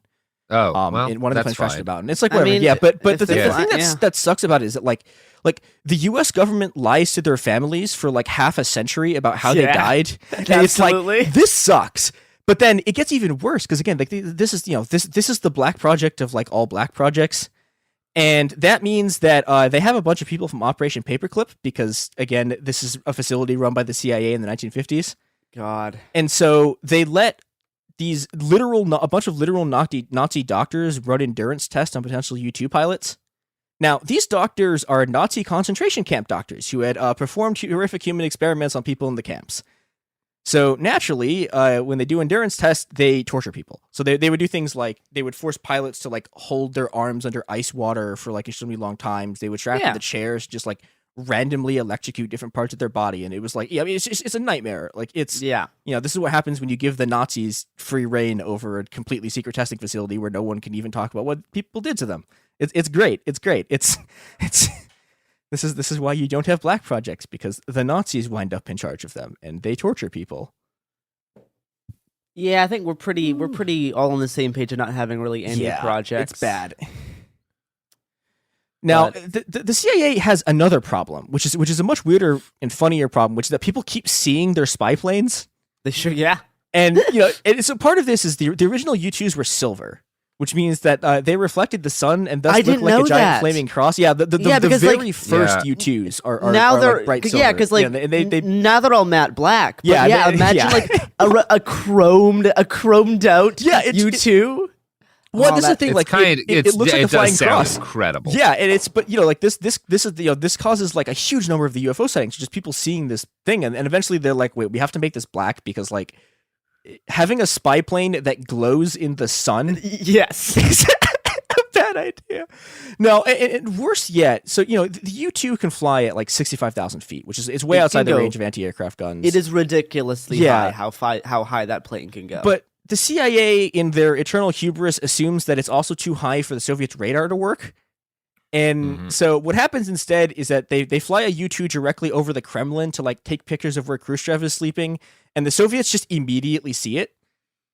And they get really pissed off because, again, like there's no precedent for flying a spy plane over a country you're not at war with. And they're like, what the fuck? Why are you flying planes? The problem is they can't actually like shoot them down because the plane's too high up. So they're just sort of simmering and getting mad. They can just see it, yeah. Yeah, but the U.S. is like, okay, this is not provocative enough, right? Like we've now flown planes over the house of like a guy who can fire nuclear weapons. That's not enough. No, that's incredibly funny. Actually, it is very funny. But they're like, So Curtis LeMay, who's also reminds me of some things. That, anyway, we don't need to talk about alleged actions in front of Russian embassies. Continue. Yes. So LeMay is this guy. This guy is a threat to all humanity, and he has this idea. Okay, he wants to figure out how the USSR's radar system works. And so his plan is he's going to get the USSR to trigger their radar system, and he's going to do this by flying 1,000 B-47 bombers over Alaska and fly them like right at Soviet airspace, and then turn around the moment before they get in. Guys, come on. There's other ways to. No, that's based. There's other ways to do trolling. Like you don't need to like. You don't need to risk the entire population with your trolls. You do, Garrison. See, this is why you're not an A-level troll. The A-level trolls know that if you're not risking the entire future of possibly all life in the known universe, then you're not even really. There's other ways That's to just troll. Cuck shit, Garrison. Make some friends. Shit. Make some friends and troll your friends. It's not that hard. Come on, guys. Troll the world by playing chicken with its continued ability to support any life above the microbial level. Like the thing that's incredible about this too is the only reason any of this works is that the Soviets the Soviets are not good, but the Soviets aren't who the Americans say they are. No, like, they're sure not. Like if the U.S. had done this against the U.S., everyone on Earth would have died. Oh, we would be so dead. Yeah, we would have nuked the shit out of all 1955. life. Yeah, would have been the end of it. And LeMay, like you get these of like who LeMay is. LeMay, someone asked him about this afterwards, and he says, and I quote, "With a little bit more luck, we could have started World War III." Oh man, this guy's a fucking like they're like all a monster. Yeah, they are like, they are all this just. Yeah, like this is so bad that like the CIA sends a panel of like advisors to the president telling him that like you can't do this again because the Soviets will think it's an actual attack. When the CIA is calling you out, then I think it's time to wrap up shop. Yeah, I think we're done. But the thing is, like, this is not the only just absolutely psychotic thing going on in this period, like around Area 51.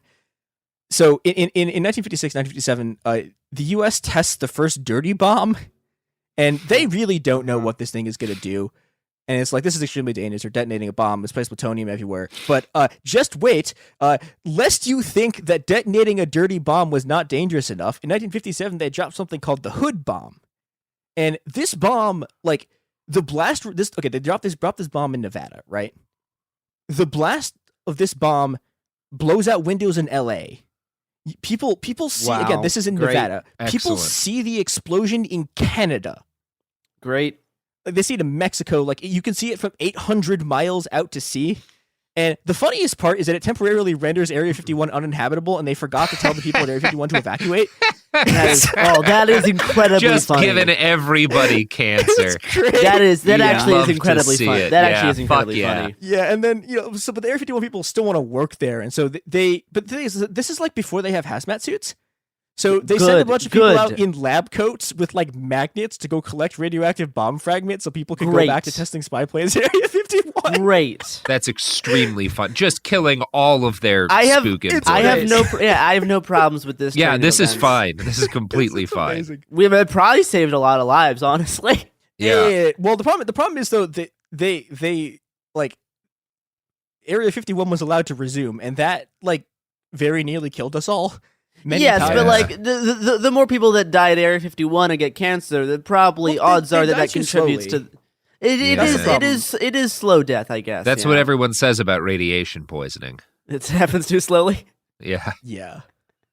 Now, okay, so Area 51's U-2s are like continuing to do flights and pissing off the Soviets, but unbeknownst to the Americans, the Soviet anti-air capacity was rapidly improving.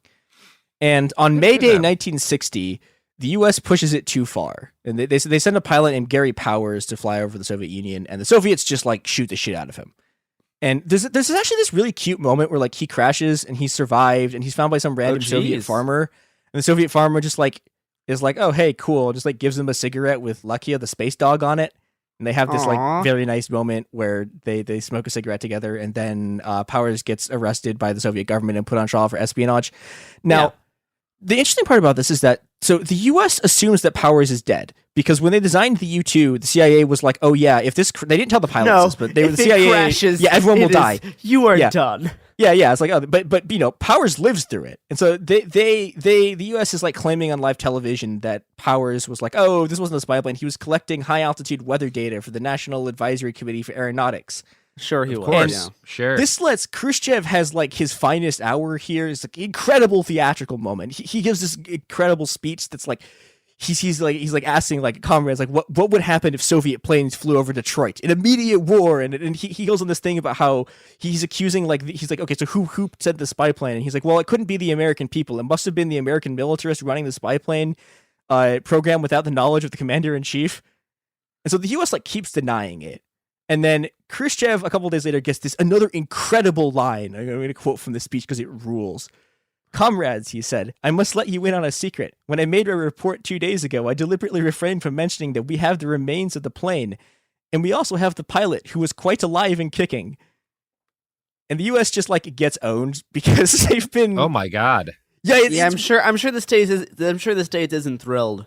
Oh, it's like it's an enormous embarrassment for this, and there's a couple of other great lines. So Gary Powers gets tried for espionage, and there's this incredible line in this trial where Sergei Rudenko, who's he's an Air Force general, and he's also part of the trial, and he calls Area 51 quote a criminal conspiracy between quote a major American capitalist company, an espionage and reconnaissance center, and the military of the U.S. And this is when true. You're right. You're right. That is like, true. You gotta this is literally what Area 51 is. But this is where everything goes to shit, because there was supposed to be a massive like USSR peace summit to like look at denuclearization. Yeah, and so and Khrushchev is like, okay, Eisenhower, you need to apologize for flying spy planes over our country, and Eisenhower is like, no. And the conference is canceled, and the world is plunged into mortal peril that it will only barely survive. But barely, I mean, we did it. It's fine. Oh yeah, we got extremely lucky. All of this basically causes Khrushchev to like start a military buildup in Cuba. And you can see where this is going, but don't worry, lest you think that Area 51 is only indirectly responsible for this. They are in fact directly responsible for the Cuban Missile Crisis. Oh, good. And Area 51 does they do a bunch of other stuff to like fuck with the Cubans. Like they have this thing where they send in pilots like right up to Cuban airspace and like have them basically trade missile locks with Soviet pilots so that they can test the Soviets like electronic weapons capacity. And it's like, again, cool. Once again, we only didn't die because the Soviets didn't shoot after the US did some like just absolutely bonkers, some shit we would have absolutely shot them for doing. We would have nuked Moscow. They'd done it to us. Like if a MiG had buzzed like Washington D.C., we would have ended all humanity. Yeah, we sure would have. And they fucking knew that. God, that has to be so frustrating. Yeah. Like not a lot of sympathy for the USSR in my book, but just being like, well, this is unacceptable, but if we do literally just what they're doing to us, they will end all life on Earth. Yeah, so I guess we have to be chill here. Yeah, it's like... Yeah, well, and speaking of doing things, there's also an incredible Bay of Pigs connection, which is that Richard Bissell, who's the guy who did Bay of Pigs, was the guy who ran Area 51. And one of the reasons why it fails is that, so remember when I talked about how the CIA pissed off Curtis LeMay by not telling him about Area 51? So LeMay is supposed to send a bunch of B-52 bombers to support the Bay of Pigs, and he doesn't do it. And his defense is that he fucked up the time zones, which I've missed. Hey, we've all missed meetings because of that. I'm late all the time because of time zones. It's that you know what? Curtis LeMay did nothing wrong. Yeah, in that instance, it's amazing, and this causes Bissell, but it doesn't work because it's a clusterfuck, and this causes Bissell to get kicked out of the security establishment, but it doesn't stop the U.S. fucking with Cuba.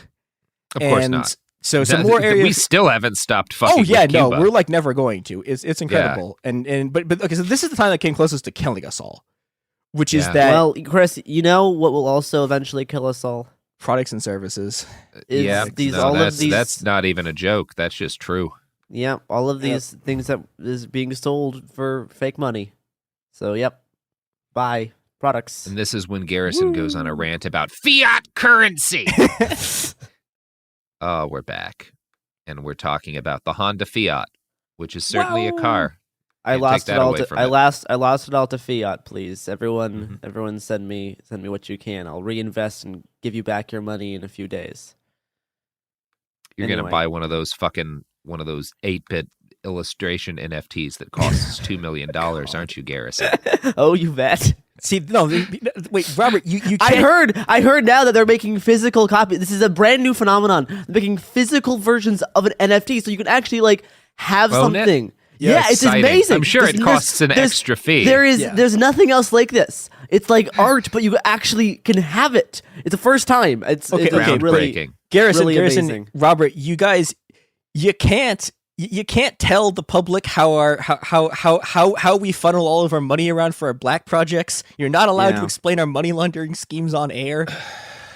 You know, one surprising thing about all of this Area 51 stuff is honestly the degree to which the government does not deflect stuff by using alien shit more often. Well, if they were smart, they could just use alien shit more often to deflect any suspicion about what's actually happening.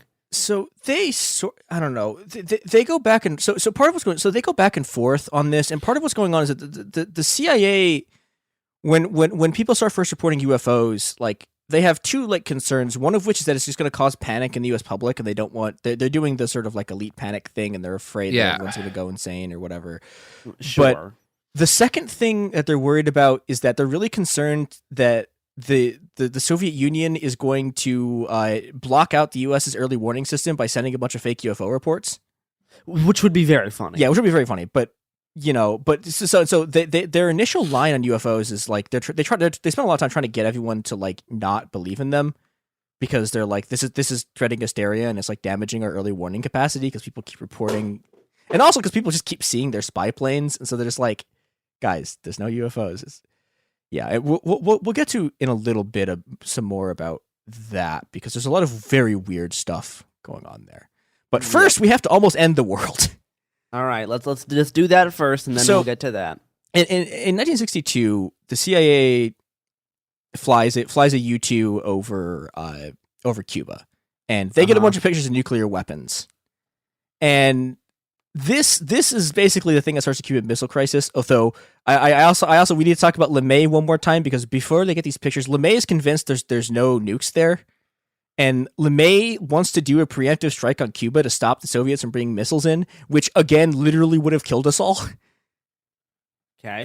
Yeah, but LeMay gets voted down, so the CIA sends the U-2s in, and this is the thing that starts the Cuban Missile Crisis. You have the Soviets and Americans like staring each other down at sea, but again, because these people are just like because the Area 51 people and the CIA people are just nuts, they keep sending UFOs.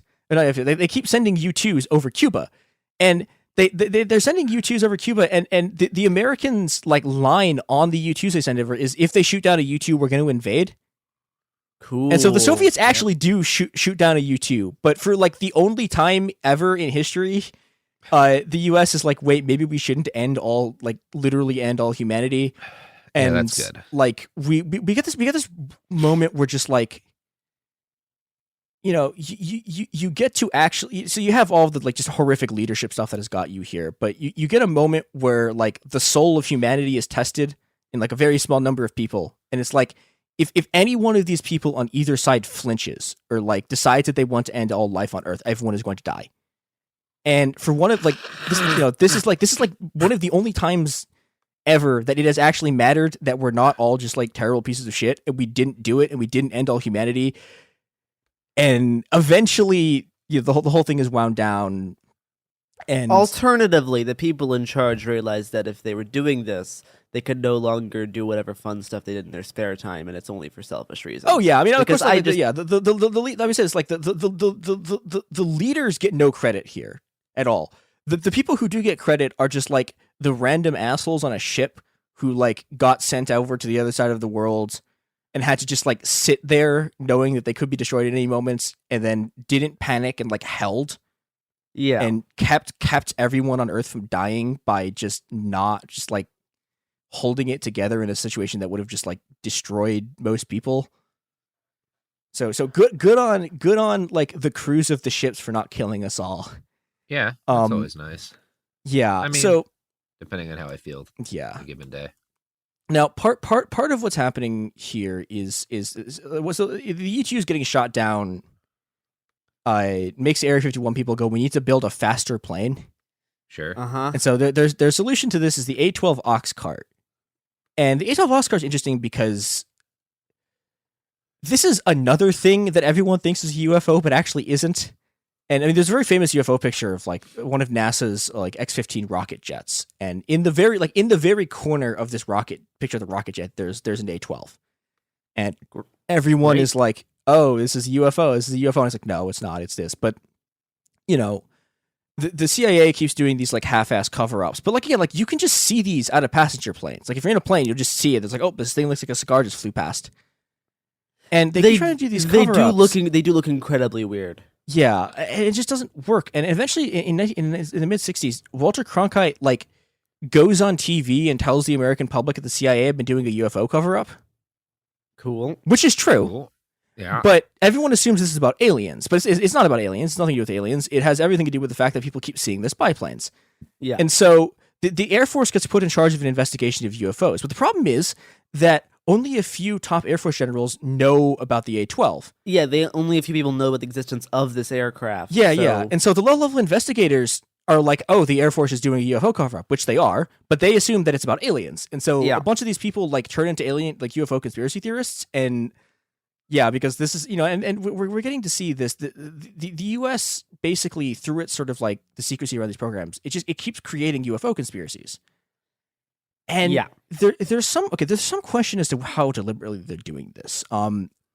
So the head of the National Investigation Committee on Aerial Phenomena, which is like the U.S.'s UFO study group. Yep. In 1969 is taken over by Joseph Bryan III, who Joseph Bryan III was the CIA's first chief of political and psychological warfare. He seems like a solid dude to hang out with. Yeah. Seems So, like a G. So I have no idea what that means. No one does. There's no way to know. And there's some reports that there have been a couple of like books and documentaries in the last like 10 years that have reported there has been a lot, yeah. That yes, but it basically reported that people in the CIA deliberately fed like fake UFO information to people to cause people to like go even deeper into their conspiracy theory which stuff. I absolutely believe. I will say this. Okay, so like this is the kind of thing the CIA would do, but the people who are giving the evidence are sketchy. And I mean, of course, yeah, like that. Yeah. That is kind of how. I mean, they probably feed it to a lot of people, and the people who talk about it. Well, I mean, so the people who are testifying about it are the people who allegedly did it. Yeah, which is interesting. Okay. But the thing that the problem that's weird about is those people also just sort of they were like, oh, I spread this conspiracy, but like they also want to get into the UFO scene. And so kind of question. It's weird, and it is a lot of weird think, conflicting interests going on. Yeah, and this is one of the problems with the CIA, which is that like, okay, so there's a couple of there's like some important things you need to understand about the CIA. Is like they're bad. You don't need conspiracy theories for that. They're bad. They do a lot of bad things. The CIA having done something is not in and of itself proof that they did another thing. So, for example, like you can say you say something like the CIA has a moon base. Right. And someone asks you for evidence, you can go, oh, well, they did Operation Paperclip and they're involved in the development of rocket technology. But just because the CIA did Operation Paperclip and had rockets does not mean they have a moon base. Right. Like this is something that happens all the time when people talk about the CIA. That is like it's a hard to avoid falling into. That is like a basic fallacy. You cannot use something that the CIA has done as direct evidence they did something else unless there's a direct tie between unless you have evidence that the other thing happened. There's other people who suck. Yeah. One and thing the other thing is they're not omnipotent. And this is the example I always bring up because it's really funny. So the CIA just completely missed two different Indian nuclear weapons tests, like across 2 decades. Like not only did they not realize that there were tests going to be happening soon, like they didn't even know that India was doing tests at all. And then so these nukes would go off and they would learn that India was doing tests when the Indian government announced it on TV. So like they're not actually omnipotent. I think what is also sort of interesting people. is I'm not sure if you're I'm not sure if you can bring this up shortly, but like this sort of thing is definitely still happening in terms of like like Air Force pilots seeing weird stuff in the sky and then going to talk about it, be like, just like this is some other aircraft, usually drones. Well, it's usually we're able to actually like prove what these things are. But like, military or Air Force people see stuff, they talk about it in the news, and the timing is always weird. It's always when like some other like civil unrest is happening when we get some weird piece of information about UFOs. You're like, oh, really? What a coincidence! Well, and it's an interesting thing too, because like there's this kind of like weird interplay because like a lot of like senators and presidents like actually believe that there's UFOs. And this is like is a weird thing because UFOs, there's this yes, but like there's different. Do you mean like UFOs or do you mean like aliens? Well, like aliens, like there's like there are a lot of people in the government who do believe in aliens, and it's this weird tension because and a lot of, like everything is like I don't know, like Harry Reid, for example, was a big alien dude, right? But Harry Reid, like I mean, I know he's very powerful in Nevada, so like maybe he knew, but like Harry Reid is not someone who knows what's happening in these black projects because they don't tell Congress, right? I mean, he might know because of how powerful he is, but like again, it's up in the like even the people who are supposed to be in charge don't know what's actually happening, and that means they fall for conspiracy theories because they fall for conspiracy theories, and at this point, it's more of a fandom than anything else. Yeah, it's really easy to get sucked into a fandom like that. So I don't trust any congressman on any level, specifically around this issue, because this is solely a fandom issue. It's like taking their opinion on like religion. It's like I care zero amount because it's only a fandom. At that point. But I think that the thing that is very dangerous about this though is that again, Area 51 is like the existence of Area 51 is like an atrocity to anyone who thinks you live in a democracy. They have almost killed us like multiple times, and everyone is like, "Oh, it's the aliens." It's like, no, they literally almost ended life on Earth like 4 times. And yeah, you know, but we're gonna get into we'll get into the other horrible stuff they do in a second. But I do want to talk about the one cool thing they did. Okay, they did one thing that was incredibly awesome. That was the greatest thing the American Empire's ever produced, which is they made the SR-71. And the SR-71 is fucking sick. This is the coolest airplane anyone has just go Google a picture of it. It looks so cool. It can hit Mach 3.4. Like it's just fast. It's faster than bullets. It doesn't have any weapons on it, and its defense strategy, if someone shoots a missile at it, is to outrun the missile. Yeah, it is the strategy. It's what the X-Men's plane is. The X-Men's plane is based off. It's the coolest thing dope. ever. It's a fucking rad plane. It does look just like the X-wing. It does look just like the X-Men's jet. It's specifically a modified SR-71. Yeah, it's dope it's as the shit. sickest thing ever. And it's like, from that was the pinnacle of the American Empire, was when they made this one just absolutely incredible machine. And then they used it to do war crimes in Vietnam, and then they were like, oh, it's too expensive. And Dick Cheney, who is a demon in human form, who will one day return to the hell that spawned him and spend the rest of his days being torn apart by Satan, has the program killed because he wants to make B-2 bombers. And he's like, oh, we got to be able to drop nukes from weird triangle planes. We can't run the coolest plane of all time ever anymore. Ooh. So he kills it, and it's depressing, and it's everything is bad now, and he will rot in hell eternally for of his many crimes, killing the SR-71, the only good thing the Americans ever did. He should have. This is the only thing we should have ever spent money on as a country. Yeah, but if no roads, just a network of SR-71s taking people. It was almost $300 million in today's money for one plane. Yeah, sure, but like the F-35 is like a trillion. It's like $1 trillion. Look at how much worse that plane looks than the SR-71. Like every successive flying plane. around in an F-35. No, they're so wet. They're so bad. Because Professor really Xavier has fucking style. Unfortunately, so there's the other things they're building there are horrifying. One of the most important ones that I think people have sort of like forgotten the real impact of is that the F-117 Nighthawk. And so Area 51 is basically where America's stealth technology is developed. Yeah. Which really does sound like conspiracy, but like no, this is actually this is what they're doing. Where else are you going to do it? Yeah, they're doing stealth technology, and the Nighthawk is really bad. And the Nighthawk is really bad because it fundamentally changes the balance of power between anti-air weapons and bombers. And this means that the US can just like, I don't know, for example, just obliterate an army of fleeing Iraqi conscripts without having to like worry about someone shooting down their planes. To be fair, I do think the Nighthawk looks way better than the previous plane we mentioned. The SR-71? No, the SR-71's way cool. I mean, the Nighthawk's not a bad-looking plane, but the Nighthawk is a beautiful so cool plane. It is a horrible killing machine. It's all it's designed for, and it looks like it. It looks like death. Like the plane looks like it's death. True. It does. It look like. Well, that's why I like the SR-71 though, because the SR-71 just looks like it's like a race car. Looks that like flies. sexy death. Yeah. Whereas this one looks looks like is like this one looks like we're gonna murder you. like a government put into a plane that is death. That is what this plane. That is what it looks like. And so. Yeah, and this is part of a transition. The Nighthawks actually is there's an interesting transition that's happening here, which is that so the Nighthawk tested at SR-7 the Nighthawk is tested at Area 51, but this is the first plane that like can actually drop bombs that Area 51 ever made, because up until this point they've been doing reconnaissance aircraft. They've been doing the U-2, the S-71, the A-12, which is like a worse they're just SR-71. Capable of accidentally ending the world. Yeah, by whereas brinksmanship, these also things deliberately ending it by dropping bombs. Yeah, and this is when the CIA gives control of Area 51 to the Air Force. It's 1971. Got it. Okay. Yeah, and this is also where Area 52 comes in, because Area 52 is it's literally just a facility next to Area 51, and so they Area 51 is like Area 52 is built up basically to like house the Nighthawks. Now it is interesting that like the older Nighthawks look a lot more like UFOs than the newer Nighthawks. Like the newer Nighthawks look more like the stupid like Tumblr Batmobile, but in a plane. The older Nighthawks look a lot more sci-fi. And it is interesting looking at the difference. To be like, if I saw the older Nighthawk, I'd be like, oh, that's a UFO. If I saw the newer Nighthawk, I'm like, oh, that is like a military plane. Yeah, well, and I will say this. So they start doing a lot of things to like reduce the number of UFO sightings they produce. So like they start flying at night because it turns out it's actually really hard to see a black airplane at night.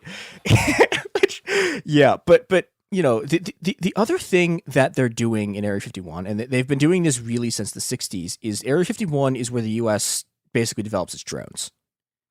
Yeah, and that is the modern thing that pilots see and then talk about on CBS or whatever. And you know, and it's interestingly, so I mean, I've been sort of aware of this. I didn't fully understand it.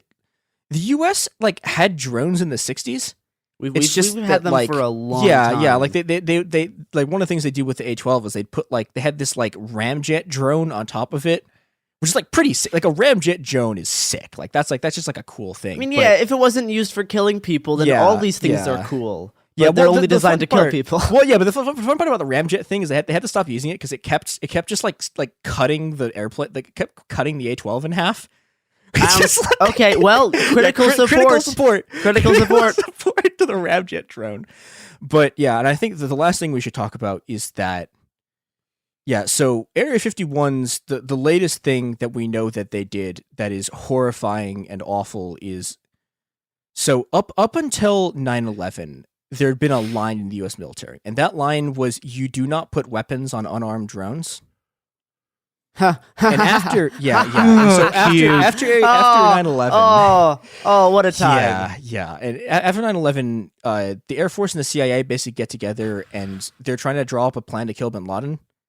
And so their plan to do this is to put Hellfire missiles on a drone. And this is the origin of the what a Predator horrible drone turning series into of the Reaper events. Drone. Yeah, it's God. awful. These are like the few decisions that have impacted the course of humanity for the next century that are being responsible for so many bodies. And this thing, you can see where this is going in the initial thing, because when they're testing the missiles on this, right? In Area 51, they set up like a mock version of like Bin Laden's house, and they're setting it up so that they can figure out how many children they're going to kill when they blow this thing up. Yeah. And that's been Area 51's modern.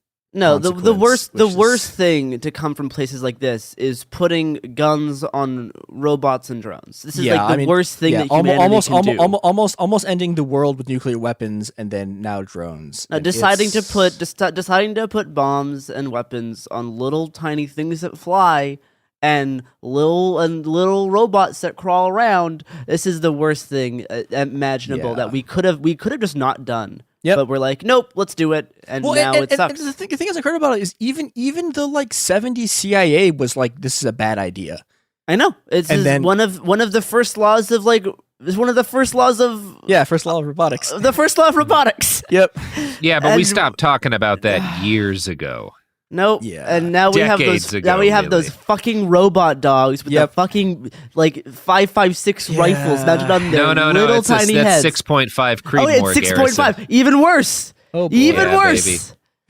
Yep. And that's the episode. Well, and go buy a 6.5 Creedmoor rifle. It'll go right through a robot. Yeah. I'm real excited for the Robot Wars. Yeah. And then you'll be able to take the robot's ammo. It's gonna suck so bad. We're already in the Robot Wars. Yeah, I know. Yeah, it's happened. Well, but you know what'll never happen? It would have been so much. It would have been so much better if it was just aliens. God, what? Nope, it's not. Yeah, and, I will say this though. I will say this though. If we ever do storm Area 51, we should just destroy it. Like that place should be razed to the ground and like left as a monument to the people it killed, because I mean, that should be most of the states. To be honest, yes. Specifically Area 51. We fill every inch of it with concrete and we top it with a statue of Fox Mulder. You know what we do is we do the thing like for the theoretical nuclear waste disposal sites. Oh yeah, that is what we do. It is also still sort of irradiated. It also it is still also irradiated. So nothing plutonium bombs there. Nothing of value is kept here. Turn away. Yep.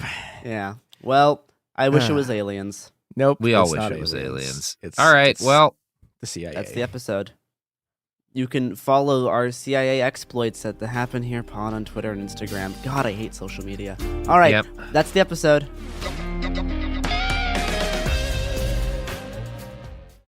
Hi, this is Jo Winterstein, host of the Spirit Daughter podcast, where we talk about astrology, natal charts, and how to step into your most vibrant life. And I just sat down with Minnie Driver. The Irish traveller said when I was 16, you're going to have a terrible time with men. Actor, storyteller, and unapologetic Aquarian visionary. Aquarius is all about freedom-loving and different perspectives, and I find a lot of people with strong placements in Aquarius are misunderstood. A Sun and Venus in Aquarius in her 7th house spark her unconventional approach to partnership. He really has taught me to embrace people sleeping in different rooms, on different houses, in different places, but just an embracing of the isness of it all. If you're navigating your own transformation or just want a chart-side view into how a leading artist integrates astrology, creativity, and real life, this episode is a must listen. Listen to the Spirit Daughter podcast starting on February 24th on the iHeartRadio app, Apple Podcasts, or wherever you listen to your podcasts. Ever feel like you're being chased by the marriage police? Welcome to Boys and Girls, the podcast where dating isn't dating. Arranged marriage is basically a reality show, except the contestants are strangers and your entire family is judging. You're sipping coffee with one maybe, grabbing dinner with another, and praying your karmic Ken or Barbie appears before your shelf life runs out. Trust me, I've been through this ancient and unshakable tradition. I jumped in hoping to find love the right way, and instead I found chaos, cringe, and comedy. And now I'm looking for healing. Boys and Girls dives into every twist and turn of the arranged marriage carousel. The meet awkward, the near misses, the heartbreak, and let's not forget all the jokes. Listen to Boys and Girls on the iHeartRadio app, Apple Podcasts, or wherever you get your podcasts. You know Roald Dahl, the writer who thought up Willy Wonka, Matilda, and the BFG. But did you know he was also a spy? Was this before he wrote his stories? It must have been. Our new podcast series, The Secret World of Roald Dahl, is a wild journey through the hidden chapters of his extraordinary, controversial life. His job was literally to seduce the wives of powerful Americans. What? And he was really good at it. You probably won't believe it either. Okay, I don't think that's true. I'm telling you, the guy was a spy. Did you know Dahl got cozy with the Roosevelts, played poker with Harry Truman, and had a long affair with a congresswoman? And then he took his talents to Hollywood, where he worked alongside Walt Disney and Alfred Hitchcock before writing a hit James Bond film. How did this secret agent wind up as the most successful children's author ever? And what darkness from his covert past seeped into the stories we read as kids? The true story is stranger than anything he ever wrote. Listen to The Secret World of Roald Dahl on the iHeartRadio app, Apple Podcasts, or wherever you get your podcasts. Welcome to Dirty Rush, the truth about sorority life, the good, the bad, and the sisterhood.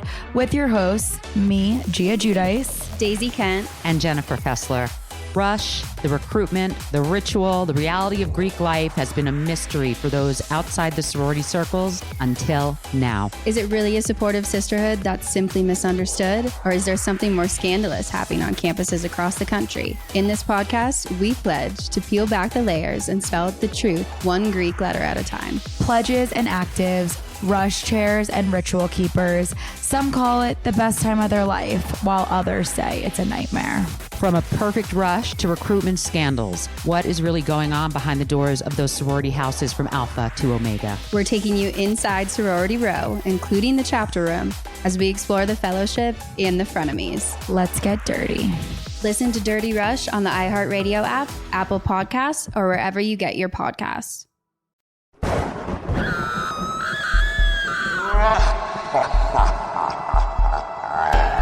Spooky. All right, we're done. Hello, everybody. Welcome back to the show that this is, on the week that this is, which is the spooky week of the year where things are spooky. Today, my guest, Katie Golden. Katie, say hello to the audience. Hello, audience. Now say goodbye. Okay, bye, audience. Now tell the audience that acts of industrial sabotage are always morally justified in defense of the climate. acts of. Wait. Okay. So, are you? Do you guys have a team of lawyers that I can access, or Absolutely. They say it's fine. They say it's fine if you tell people that. then industrial sabotui or whatever he said is cool. I love it. All right, everybody. I wouldn't have made that kind of claim, but you heard Katie, so there you go. We've now made a full-throated defense of the Niger Delta Avengers. Mm-hmm. Yeah, that is true. That is an upcoming episode, Chris. Katie, what are we? We're all stardust, Robert. Oh, okay. Well, that sounds soothing, actually. Well, It's disgusting, well, but okay. first, Katie of the Goldens is the host of Creature Feature Oh yeah, and writer for Some More News. You write for Some More News. You're the host of That's Creature right. Feature. Jesus, Sophie, you got to remember these things. Yeah. Mm-hmm. Everything's always What do we- my fault. What are we doing today? What do you got? What's happening? I mean, this is your podcast, but Barely. I thought, all right, fine. It's my podcast now. Welcome to It Could Happen There we Here, go. hosted by Excellent. Katie Golden. I thought we Beautiful. could talk. I thought we could talk about animals because I like animals. All right. You got a yeah. spooky thing about an animal for us? Yeah, I thought because the theme of your podcast seems to be, sort of the future and how things could get pretty fucky in the future. And I thought there are some examples of things getting fucky with animals in the current Oh, present. hell yeah. That All right. seems to, it could maybe be a bit of a crystal ball for things that could happen in the future with climate change that is kind of spooky. All right. Let's do it. Have you guys heard of the Saiga antelope? No. I mean, I've heard of antelopes and I've heard of the saiga, and I guess I'm not surprised that there's antelopes in the saiga. Do me a quick favor and just Google Saiga antelope and just take a gander. Take them on in. Okay. As I'll describe them to the audience while you're doing that. Oh, wow. Yeah. Oh. They are kind of some of the cutest, doofiest little ungulates in the world. Little They thing. have the best little face. I know. It's Yes. weird. It looks It's like it's just a big nose. Yeah, it's just a big ridiculous nose. My God, that It's all nose nose. looks silly. They It's must all be nose. endangered because they look like they're terrible at staying alive. Their face is all nose. It's like if someone's whole face was just a nose. It's like someone strapped an anteater to like an animal. Yeah, they look delicious. I'm just gonna say it. I would hunt them and eat them They because kind look of have like what incredibly they did tasty. with Voldemort's nostrils in the Harry Potter movie, but like long. Yeah, I they feel look like it's the- ridiculous. Yes. They kind of Also- look like a Star Wars animal. Yeah. Some of them, their patterning makes it look like they have teardrop tattoos under their eyes, which I think means they've all killed someone in prison. That's if I'm hard. remembering They go hard. correctly. Yeah. Yeah. Anyways, Yeah, I want no, they- one. Are you going to tell us something They- horrible is happening to them, Katie? Yes. Are they yes, racist? absolutely. Oh, good. Are these racist antelope, Katie? We're gonna milkshake duck these antelopes. Yeah, Yeah. they're all no, as far as I know, they're not too racist. They have some problematic views on gender. but, Abortion. Yeah. I mean, all antelope have really regressive attitudes towards women's reproductive health. It I is mean, frustrating. Yeah. Yeah. It's but these guys look like Star Wars animals to me. They kind of look like a Star they Wars look- animal named like a grass honker or something. Yeah. They look extremely fake. It's amazing. They look like a guy you'd meet at the bar where the aliens play jizz. Yes. Yes, that type of music that Katie's doing is canonically Is it called 'cause jizz. And if you are a musician who plays jizz, you are a jizz whaler. And the best thing Yeah. about that is that I know all of the thought that George Lucas put to that was, oh, someone asked what the type of music they play in the It's cantina jazz, is. but- Jazz but- is a real kind of music. Let me just put an I in there. It's Let's change jizz. the vowel. It's jizz now. Well, that's going to be the day for me.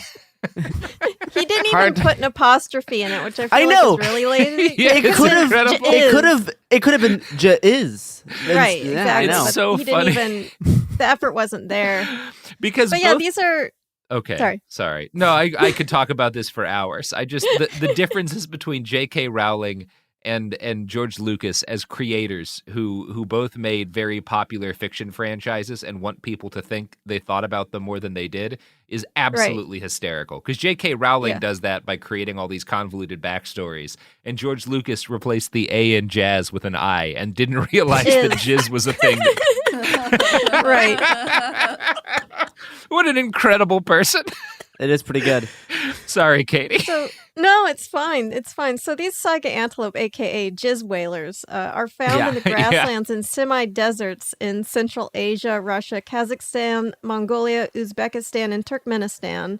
They actually used to have a much wider range, but because of all the Roberts out there wanting to taste their delicious, They look adorable delicious. meat, As brisket? overhunting. Oh my God. Yeah. Just that nose on a plate. Their population declined, and it's now limited to a small territory. So That's horrible. So there's still It is enough for me horrible. to eat a couple, is what you're No, Robert, if Robert- you try to kill one, I'll kill you first. saying. No, I'm Thank you, Gare. I'm We going have- we have to Saiga antelope hunting. We have to protect the No. jizz whalers. They look There's they no- look stupid as shit. They can't possibly be good at stuff. Actually, with So- that nose, I bet their senses are incredible. They could do a lot of interesting things. Yeah. Can They we actually let do. Katie tell the story, you interrupting fox? Go. Sorry, we all got jizz pilled, and now not so cool. It's okay. I understand the excitement about these guys. I do want to Mhm. paint a mental picture for the audience just so they get like why people are freaking out. So they have this elephant, like imagine a little antelope, and they're small. They're about 2 to 3 feet tall, about 60 Aw, to babies. 150 pounds. Yeah, they're little babies. And it looks like you took like a cute little deer and just glued like a big elephant nose to it. It's Yeah, not you s- as long as an elephant trunk, but it's sort of it curls under like an elephant seal nose stuck to a little deer, and that snout is called a proboscis. And I love it's them. they're kind of they have sort of a light tan white coat. They can get really fluffy in the winter. They have these really huge tubular nostrils on that nose, and that gigantic honker helps them filter dirt as the huge herds sort of trample on the ground and kick up dirt clouds. And it can also act as an AC unit that cools the Saiga antelope's blood. So as blood flows through it, you have this spacious chamber, and it cools the blood and it recirculates. And then in the winter, it can act as a space heater that warms the air before they breathe it in. So it's Amazing. an AC heater, filter system. It's really a cool nose, which is why it was absolutely horrifying when entire herds of the Saiga antelope started dropping dead en masse within like days of each other, just like a biblical plague. So there are all that photos. meat. What's Sorry. Robert. Unbelievable. Unbelievable. Wow, Robert. You're so embarrassing sometimes. Katie, I'm so sorry. So no, it's fine. I mean, I don't know how else to sort of add levity to just the most adorable little antelope in the world just all suddenly dying. There are photos in Kazakhstan of these fields just littered with these white lumps, and when you zoom in, you realize they're all Saiga antelope corpses just covering the ground. It's pretty bone chilling. It kind of looks okay. This is a little bit. It kind of looks like a cult death, a mass cult death, like Jonestown, Yeah. but antelope. Oh boy. I was gonna say when you go grenade fishing, but yeah, same kind of Hmm. idea. Grenade fishing. Yeah. Is that It's what when is you that? drop a grenade in a lake and then it kills all the fish and they float to the top so you can scoop them up. Oh, okay. I thought it was like you were fishing for Fishing grenades. for like, grenades, yeah. Like No, running no. around a field going like, is that Now, a grenade? Is if this you a grenade? go fishing in a lake where people go grenade fishing, you may in fact catch Okay. a grenade, but no. Right. 2 grenades with 1 stone. Well, kinda. I'm having this Well, image of 2 like fish bobbing with- for apples, but like you bob for the apple, it's a grenade. Yeah. That's what you Accidentally gotta pull be. the pin. Yeah. Yeah. Careful with the lakes in Iraq. Is it because they've got grenades in them? Yeah. That's how you Wow, go- really? That's how you fish. Yeah. Oh, okay. Yeah. If you're lazy. Well, I'm still obsessed with looking at these pictures. Okay, they're so adorable, right? what caused all this this nightmare plague that killed all of the weird nosed the gonzo antelope? Right, the gonzo antelope. It was kind of a mystery. So in 2015, 200,000 saiga died off in that year alone. And like how literally many of them just were there? not that many. So I hate that was that stat. yeah, it was like it wiped out the majority of the global population because they were already endangered. Yeah, they just like keeled over, died without explanation. And so researchers were obviously horrified and confused and slightly curious. Ooh, and yeah. That's more than there are left. Yeah. Yeah. Oh, so boy. there are like 100,000 left. And so they started investigating the mass deaths, and they found that the cause was a bacterial infection of Pasteurella multocida type B bacteria, which is a really catchy name. And it caused hemorrhagic septicemia, which is a horrible. I looked up the symptoms. It's like internal bleeding and it's like the worst cold ever, but also with your organs bleeding inside, which doesn't sound great. It sounds and honestly looks like Captain Trips. Like the plague from Stephen King's The Stand that killed all of the people. Like just this horrible plague that makes everybody bleed out and drop where they're standing. Yeah, that's essentially what happens. Also with a lot of snot, like a lot of Yeah, that's mucus. also very Captain Trips. Yeah. Yeah, yeah, Mhm. yeah. I mean, Cool. maybe that. Yeah, yeah. So neat, fun. Mhm. So yeah, what is thought to have happened is that basically this bacteria Pasteurella has often been found in saiga antelope large noses. They're also found in other like ungulate noses that have these big sort of proboscis noses, and it lives in there, but it's normally not a problem because the immune system is able to fight it off fine and it maintains its balance. But the climate, I don't know if you guys have heard, but climate's kind of getting weird. It's like That is getting a something little- I've heard of. Oh, Yeah. this is the first time learning about it. It may be yeah. it may be changing from what it used to be a little bit. Yeah. It's called change of climate. Change of climate, kind of on a global scale, with everything getting slightly warmer. Yeah. Yeah, Usually. it's climate hottening. Climate hottening. Yeah, that's what and they call it. Because of climate hottening, this bacteria, it had much Oh, more no. ideal kind of an environment to grow. So inside this Yeah. beautiful proboscis of the antelope, you can imagine it's moist, it's warm, it's great If for it's bacteria. moist and warm and it would fester inside the nose. Right, exactly. And so when it gets more humid on the outside, more hot and humid, that nose increases in temperature as well. And it became the perfect incubator for hosting this bacteria, such that it overwhelmed the antelope's immune system. And literally, they just started dropping like flies from this infection, like an entire herd dying within a couple of days. When you Great. first mentioned this, you're talking about how like they can use their nose as like an air conditioner. I was thinking like, oh, well, maybe these animals will be like well adapted to climate change since they can like self-regulate. But no, of course not. Of course, it's not a good story. Yeah. No. Sad. I think that's what's so creepy about climate change to me is there's like the obvious effects are things like more fire. We get real hot and we die because it's too hot.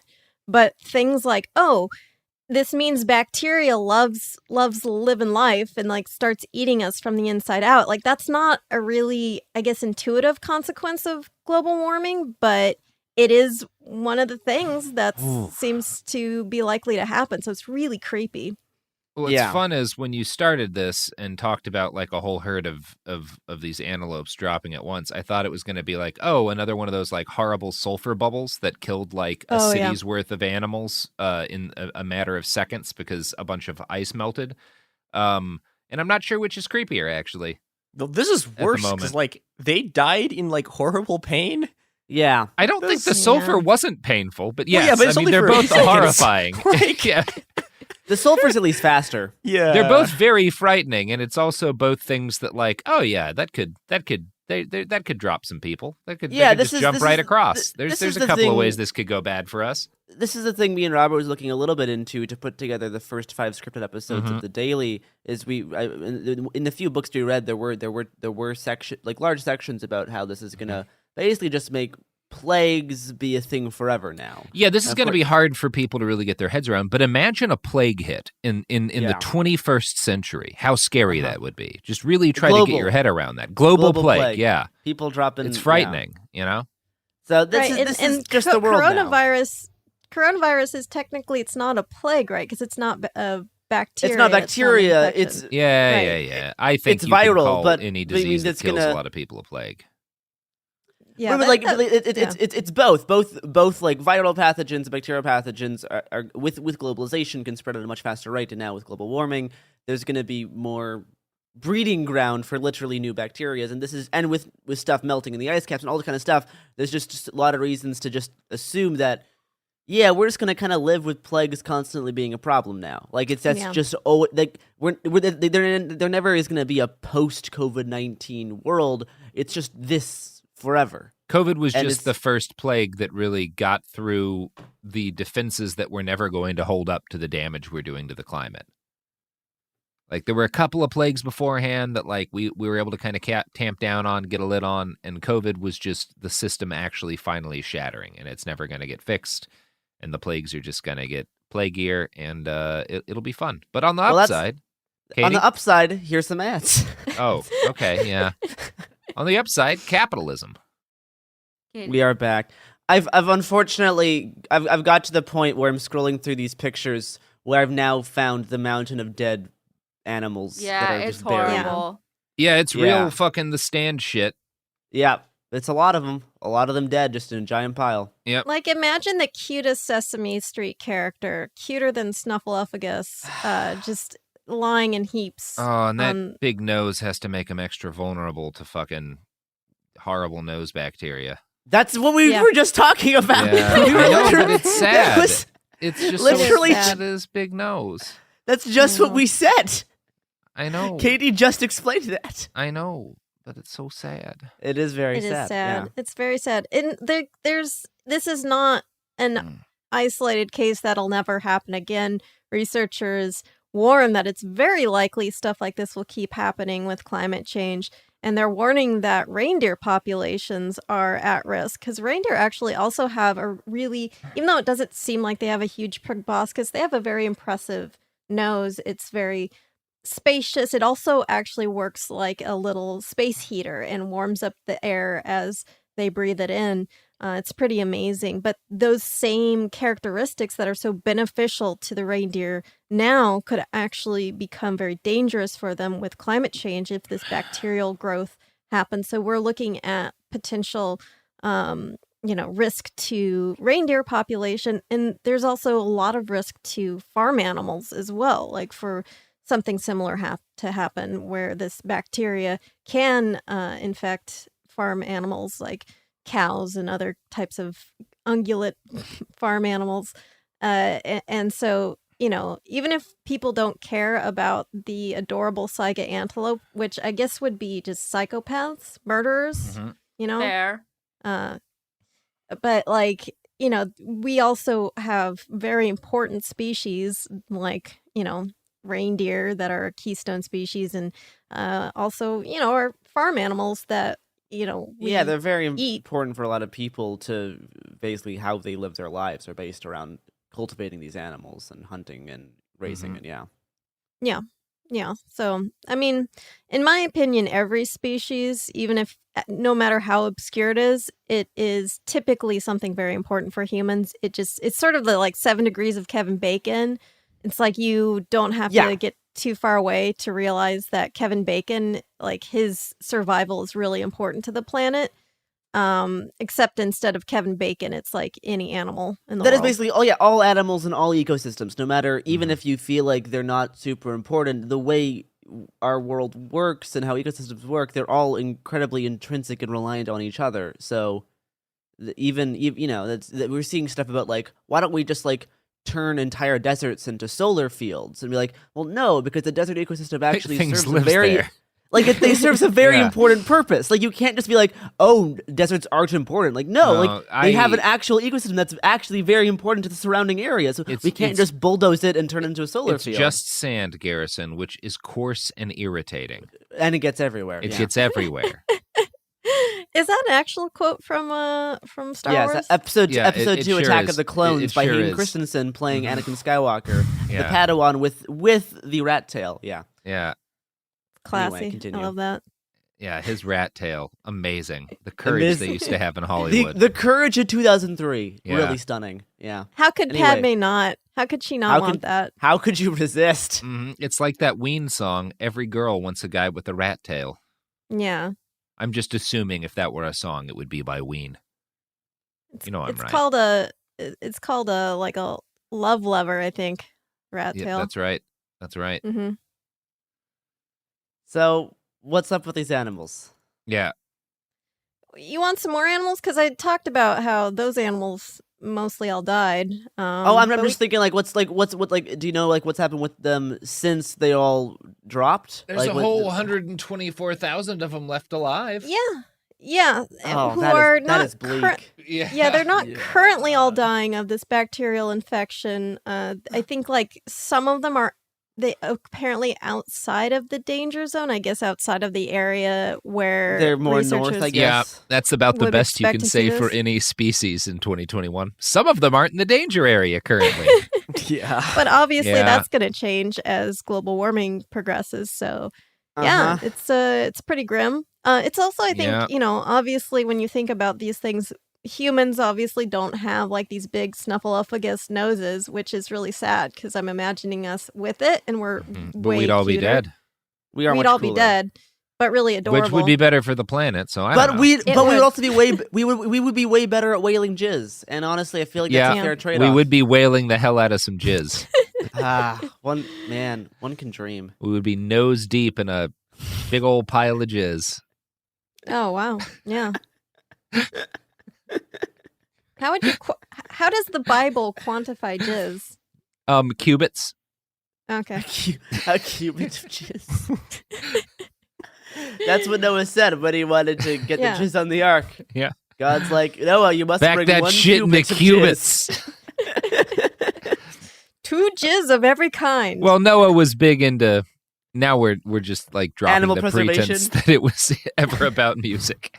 All right, sorry, Katie. No, it's all right. Mhm. I asked.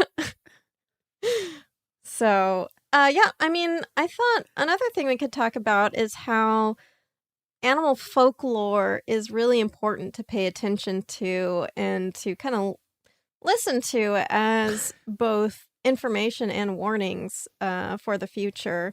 Because we often dismiss folklore as like, oh, these are just spooky stories that we tell around the campfire. They're just legends. They don't mean anything. We're especially dismissive, I think, when it comes to indigenous peoples. It's like, oh, your folklore. Oh, that's so cute and quaint, but we're not going to listen to it. We look at it as we like really like infantilize it as like, oh, look at you primitive people still doing folklore, which is extremely disrespectful and also like very naive about how things work. When you look at how heavily engineered all of like the forests were in the entirety of the Americas, like from the Amazon up to the Pacific Northwest, it's a little like the architect of a building comes in and says, hey, you can't knock out that retaining wall. The building's going to collapse. And we're going to be like, ooh, Mr. Architect with his magic walls. And then the building collapses on us. There's a bunch of paintings or like there's like these drawings from like this is like the early 1600s of people like in North America and it'll be these drawings. It's all these European guys standing on a tree, and what they're watching is like it's one of the I forget exactly what tribe this is, but it's one of the people like they figured out how to have like a fire that's like it burns it like exactly like perfectly in this ring around the tree, does not catch anything else inside of it. It's like anything else. And it's funny because it's like you look at this and it's like, okay, like the people like the people who are drawing this painting cannot do this, and it's like it's very clear that they're just like incredibly befuddled by this, but it's like and it's just sitting there. And then all of the people who paint the like all the European artists who like do this things are like, no, it's fine. We don't know how they're doing this fire control stuff. Right. But we're Europeans. Ignoring everything other people say is going to go fine and great, and we're not going to turn half the country into a dust bowl. What do they got to teach us? We figured out how to make boats that only kill half the people on them. Only half. Yeah. Barely. I mean that is a really good point. Controlled burns have been practiced by a number of civilizations for millennia. But when European settlers came and colonized North America, we were like, controlled burns, but we want to sell the timber, and that sounds dangerous, so let us handle it. But yeah, this is all immortalized in the biographical song "Timber" by Pitbull, which tells this story in lyrical version. Please continue. And Katie. in Timberland boots. Mm-hmm. And in Timberland boots, that's right. Yeah. Every Timberland boot has a piece of the story. Yeah. And Timberwolves, I'm going to say hockey team? Yes, the hockey team Okay. is, okay. Yeah. Sophie's shaking her head. I'm sorry, Sophie. Minnesota Timberwolves are an NBA team.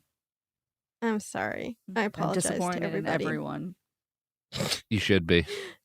But yeah, I mean, so in North America, especially in California, indigenous American tribes practiced controlled burns for thousands and thousands of years. The Yurok, Karok, and Hupa tribes of California did controlled burns, which, in addition to preventing larger, more dangerous wildfires by getting rid of dead brush, it also promoted new growth of vegetation, like really important plant species like oak and hazel. It even had unexpected effects like supporting the salmon population, because as you did these controlled burns, created a block from the sun, so that the ash clouds, and then that would cool down the temperatures of the streams. And I know what you're thinking, that, hey, to counter global warming, we should burn everything so that I everything agree. gets cooled down. The problem with burning everything, like these uncontrolled burns, is they also kill living vegetation, and it's just like it burns everything in sight and leaves basically nothing, and it burns off a huge amount of carbon stores. So the great thing about controlled burns is it very slowly burns off these carbon stores in this dead wood, and then it gives it time to regrow so that you recapture the carbon rather than just like burning all this carbon at once, releasing it all at once, and then it's like trying to play catch up. It's like if you spill like a little bit of milk on the table and you use a paper towel and wipe it up, it works. But if you just like pour out the entire milk jug on the table, just on like a sloppy Saturday, just pouring out that milk, it's like a paper towel's not going to do anything. That's like trees and carbon.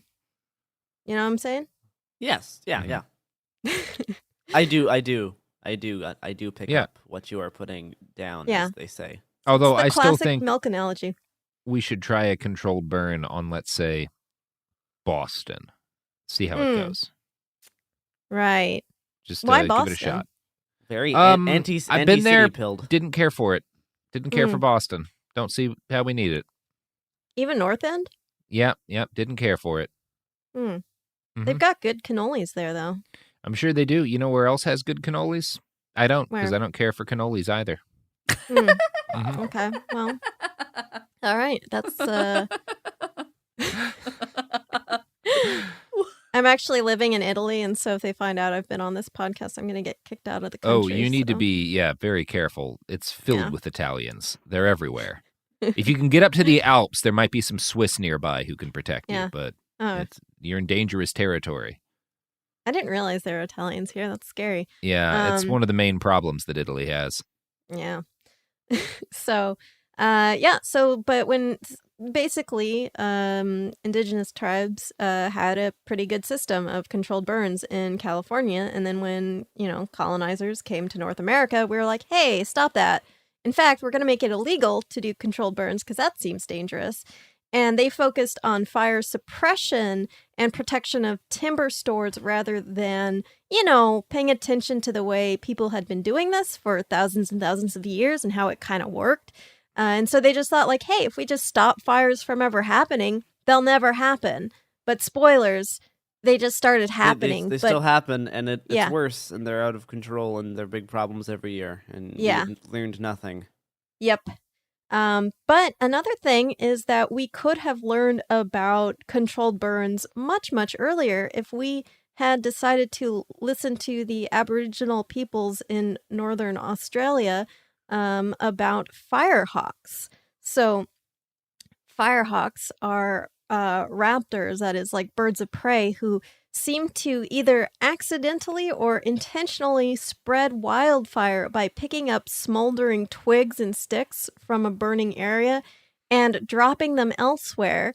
And then once they start that fire, they watch for all the little scared mice and rodents and lizards and just feast upon the fleeing animals. It's extremely metal. That does sound very fun. Yeah. And so research published in 2018 detailed about how 3 species of birds of prey in Australia seem to do this. But of course, this is not news because Aboriginal peoples have known about this for thousands and thousands of years and have documented this in their own folklore.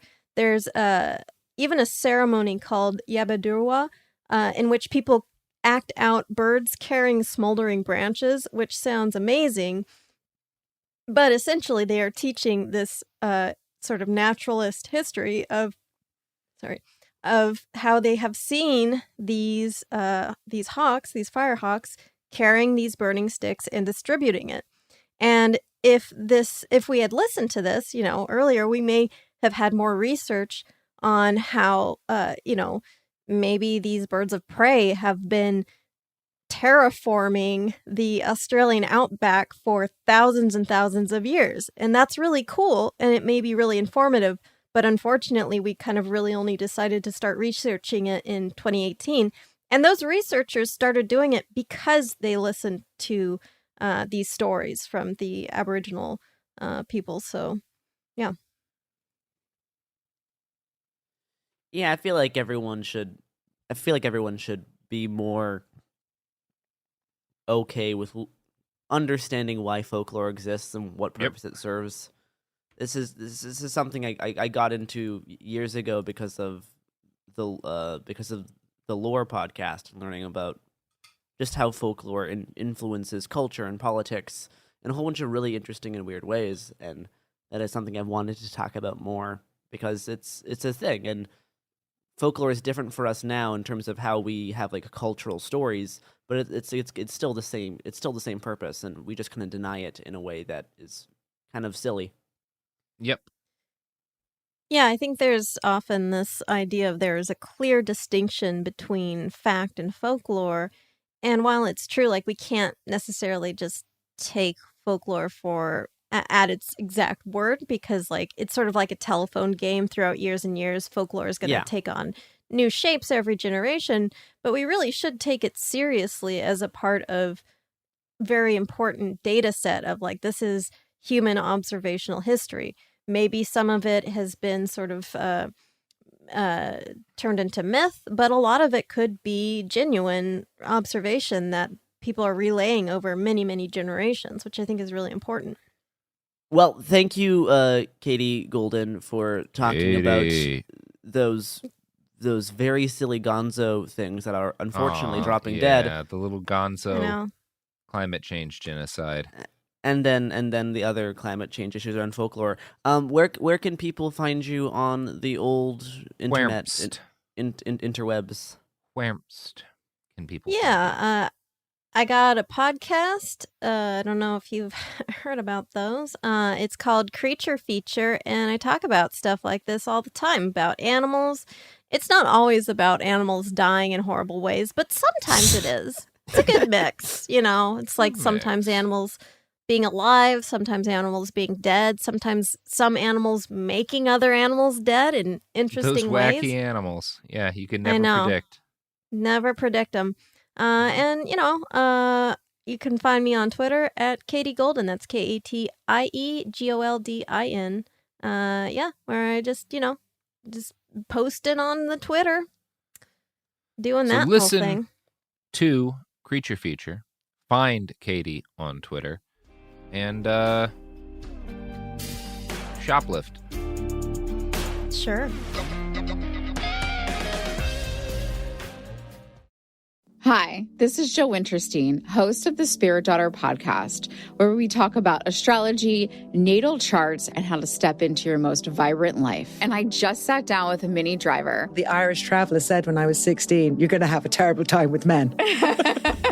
Actor, storyteller, and unapologetic Aquarian visionary. Aquarius is all about freedom loving and different perspectives. And I find a lot of people with strong placements in Aquarius are misunderstood. A Sun and Venus in Aquarius in her 7th house spark her unconventional approach to partnership. He really has taught me to embrace people sleeping in different rooms, on different houses, in different places, but just an embracing of the isness of it all. If you're navigating your own transformation or just want a chart side view into how a leading artist integrates astrology, creativity, and real life, this episode is a must listen. Listen to the Spirit Daughter podcast starting on February 24th on the iHeartRadio app, Apple Podcasts, or wherever you listen to your podcasts. Ever feel like you're being chased by the marriage police?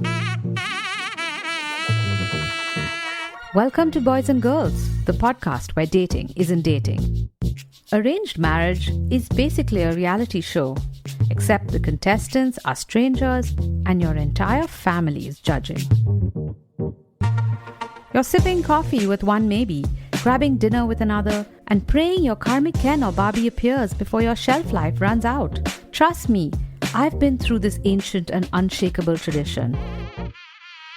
I jumped in hoping to find love the right way, and instead I found chaos, cringe, and comedy. And now I'm looking for healing. Boys and Girls dives into every twist and turn of the arranged marriage carousel. The meet awkward, the near misses, the heartbreak, and let's not forget all the jokes. Listen to Boys and Girls on the iHeartRadio app, Apple Podcasts, or wherever you get your podcasts. You know Roald Dahl, the writer who thought up Willy Wonka, Matilda, and the BFG. But did you know he was also a spy? Was this before he wrote his stories? It must have been. Our new podcast series, The Secret World of Roald Dahl, is a wild journey through the hidden chapters of his extraordinary, controversial life. His job was literally to seduce the wives of powerful Americans. What? And he was really good at it. You probably won't believe it either. Okay, I don't think that's true. I'm telling you, the guy was a spy. Did you know Dahl got cozy with the Roosevelts, played poker with Harry Truman, and had a long affair with a congresswoman? And then he took his talents to Hollywood, where he worked alongside Walt Disney and Alfred Hitchcock before writing a hit James Bond film. How did this secret agent wind up as the most successful children's author ever? And what darkness from his covert past seeped into the stories we read as kids? The true story is stranger than anything he ever wrote. Listen to The Secret World of Roald Dahl on the iHeartRadio app, Apple Podcasts, or wherever you get your podcasts. Welcome to Dirty Rush, the truth about sorority life, the good, the bad, and the sisterhood. With your hosts, me, Gia Giudice, Daisy Kent, and Jennifer Fessler.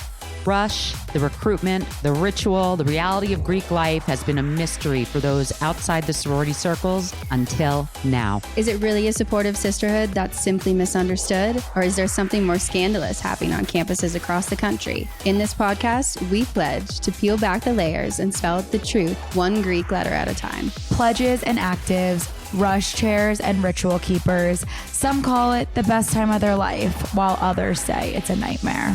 From a perfect rush to recruitment scandals, what is really going on behind the doors of those sorority houses from Alpha to Omega? We're taking you inside Sorority Row, including the chapter room, as we explore the fellowship and the frenemies. Let's get dirty. Listen to Dirty Rush on the iHeartRadio app, Apple Podcasts, or wherever you get your podcasts.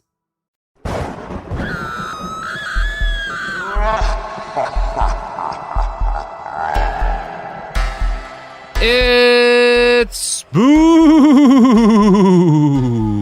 week. All right, I did it. Sophie, I'm done for the day. Okay. Taking the rest off. Bye. Okay, we have a cooler replacement for you today. We sure do. So, normally this is a show about collapse, all that good stuff, yada yada yada. But fuck it, it's Halloween week, so we're making sure all of our stuff has a little bit of an extra spooky twist. It's like when you make a martini and you decide to actually put vermouth inside it as opposed to just kind of waving it nearby. That's what we're doing this week, with spookiness being the vermouth. And mixing up our martini today is Margaret Killjoy. Margaret, hello. Hello. I'm a famous mixologist, so clearly this will be very good. Now, Margaret, today, for this very special episode of It Could Happen Here, on Spooky Week, you have written us you've written a short story, and you're going to read it, and we're all gonna enjoy it. Is that accurate? I hope at least I can testify to the first parts, and I hope for the last part. Excellent. All right. Well, without further ado, or with minimal further ado, let's with the stuff, Margaret, with the stuff. Well, and this is great because this is actually a short story that you start the reading of. Oh shit! Yeah, where's that link? you texted it to me, but I don't have my phone on me. Okay, let me put it in the chat here. Based. Impressive, to say the least. Based in fiction pilled. Okay. I start reading the italics? Yeah, it's the first couple paragraphs of introduction, and then All right. you're interviewing me. All right, motherfuckers. Let's get it started. The Northern Host. For all its lingering horror and misery, the wake of a war is rich terrain for a folklorist like myself. More people report more supernatural experiences during times of war than times of peace. Some of my peers have argued the stress and shock of battle leaves our brains more susceptible to mass delusion. Others claim that the veil between worlds remains thin when so many are passing from life to death. The Second American Civil War has been no exception. Most famously, of course, soldiers from each of the three armies present at the 15-day siege of St. Louis reported a wailing man who walked among the wounded, healing some and ending the lives of others.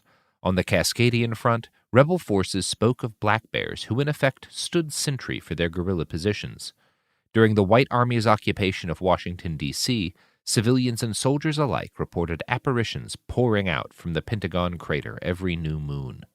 Of all the various myths and legends to spring up in the wake of the recent conflict, however, I find myself most strongly drawn to the stories of the Northern Host. Never have I heard a myth recounted in such detail by such a wide variety of people. My favorite telling comes from Private Sarah Dollar in the Battle of Asheville. This interview was recorded in the spring of 2035 and lightly edited for clarity with permission of the subject. Note that the subject refers to the White Army by pejoratives throughout. These have been left intact for the historical record. Could you introduce yourself and tell me what you saw? Yeah, my name is Sarah Daher. I'm 31 years old. I live in Asheville in the Appalachian region of the United States of America on stolen Cherokee land. My U.S. military rank was private. They made us all privates when they incorporated the irregulars into the Army, but I only served in the Union to fight the White Army. A year later, I'm one of those crazy radicals who doesn't think the reconfiguration goes far enough. I'd never fired a gun in my life before the irregulars, and I hope I never fire another one again. By temperament, I'm neither a lover nor a fighter. I'm just your average trans girl who likes cats and hates Nazis. I fought in 3 engagements, in Weaverville, Leicester, and Asheville. I think I killed 2 people. One of them, I know I killed him. I saw him bleed out, and I saw him taken away in a black bag. The other person was a man I shot in the thigh during the Battle of Asheville. I didn't know you could die from a bullet in the thigh, but I've spent a lot of time looking at casualty records, and someone who fit that man's general description died in that battle from a bullet to the thigh. Does that bother you? Yes? No? I don't know. I don't lose sleep over it, but I think about it a lot. I look at the docs on both of them. The first guy was a true believer, a real blood and soil type. It doesn't bother me that I mingled those 2 things for him. The second man, though, I'm not so sure. He signed up because his son signed up. I don't have any kids myself, but I could see myself doing that. His son survived the war. Have you been in contact with his son? No, fuck that guy. That kid's a fucking Nazi, and I don't know how he talked his way out of the tribunals. Can you tell me what you saw at the Battle of Asheville? This was during the fascist spring offensive last year. You know, Hitler's birthday, April 20th. By that point, the White Army was pretty much done, but they weren't about to go down without doing some major symbolic damage. So there were about 40 of us, all irregulars, with our own commanders, no army oversight. Morale was down, we felt pretty abandoned. Common sentiment in the South. I was on the street out in front of the library walking rounds. Downtown was half rubble at that point. Only the library was standing because symbols matter and all that bullshit. So that's where we were making a stand. Neither side had artillery really by that point. The brass had just commandeered even our RPGs for the, quote, real fight. Air support wasn't coming, not for them and not for us. Really, the Battle of Asheville was like nothing to the rest of the world, and we knew it. So I was doing the rounds, thinking about my shit luck, thinking maybe I was going to die and how so many people had died, and what's another dead girl to add to the pile. I was thinking about how at least this dead girl is going to die surrounded by or in defense of books. And then I heard dogs from around the side of the building. One barked loud and near, the other sort of distant and echoey. I went to check it out, turned the corner, and there was this naked guy. He was pale as hell, tall, tattooed, and scarred, and like I said, he was naked as the sun. I stared at him. He stared at me. I got so distracted trying to figure him out that it took me a moment to realize there were 9 others behind him. Or maybe they weren't there at first? I don't know. Most of them were men, mostly of the tall Norse-looking variety, but there was a Middle Eastern man and 3 women, including one who by my read was Latinx. No dogs anywhere that I could see. The man closest to me, he asked me something in a language I didn't know. I just kind of stared. He asked me another question in another language. What? I asked. Who are you? Who are we fighting? He asked. His accent was thick and I couldn't place it for the life of me. I mean, I know now, but I sure as shit didn't know it then. We? I asked. What? I was due back out front because I was a sentry doing the rounds and this sure needed reporting. But what the hell was I going to tell people? Who are we fighting? Where are we? You're in Asheville. Who are you? Ah, the American conflict, the man said. Behind him, others nodded. Their movements were sloppy, dreamlike. They were drunk, I later realized. One of them had dried blood running down from her lip onto her not insubstantial belly. You're fighting the nationalists, the first one said. We're here to help you. Who are you? I asked. This third time, he actually answered. My name is Belgir. We are the dead. We are the Einherjar from Valhalla. Every day, we are sent to a battle to fight, and we die. The others behind him nodded. Definitely drunk. Now, I know there were good folks on our side who were into European paganism, but you have to understand that a lot more of the Fash were into that shit than anybody else. If they hadn't been naked and drunk, I might have mistaken them for the enemy and shot them. Valhalla, I said, reciting the tiny bit I knew. That's where Vikings go if they die in battle. Feast every day and fight every night in Odin's Hall until the end of the world, where you also fight and die, but a wolf eats the sun or something. Close enough, Belgir said. I mean, Odin only gets half the battle dead, and Viking isn't a good name for us. But sure. And you're here because we are to take arms alongside you, fight your enemies, and die today. Am I going to die today? Only the seers and the gods know that. I'd been calling myself a witch half my life, but honestly that was mostly because I like tarot and astrology and pentagrams and shit. I've never been someone who took the supernatural all that seriously. But nothing in the world made sense like it used to. Fascists had just been driven out of D.C. Cascadia had not only seceded, but was in a civil war of its own now. Mexico was gone and replaced by self-governing states of almost every stripe in the political rainbow. China had backed white supremacists and other nationalist types in an American Civil War, and anti-government leftists were fighting alongside weirdos like me in the damn U.S. Army. I can't say those things were as weird as naked dead don't call us Vikings talking to me in the street, but somehow all of that was just comparably bizarre. Come, let us arm ourselves and fight together, you and I, Belgir said. So that's how I met the Northern Host. Most people don't believe me, assume it was just some kind of drunk wingnuts, maybe some irregulars I'd never met before. But I saw what I saw, and I believe it. The rest of us who survived, they saw it too. And how did it go? Yeah, pardon? The battle. How did it go? We got the Einherjar into irregulars' garb and armed them. There were plenty of guns at that point, in the forgotten hellhole of front. Bullets, not so much, but plenty of guns.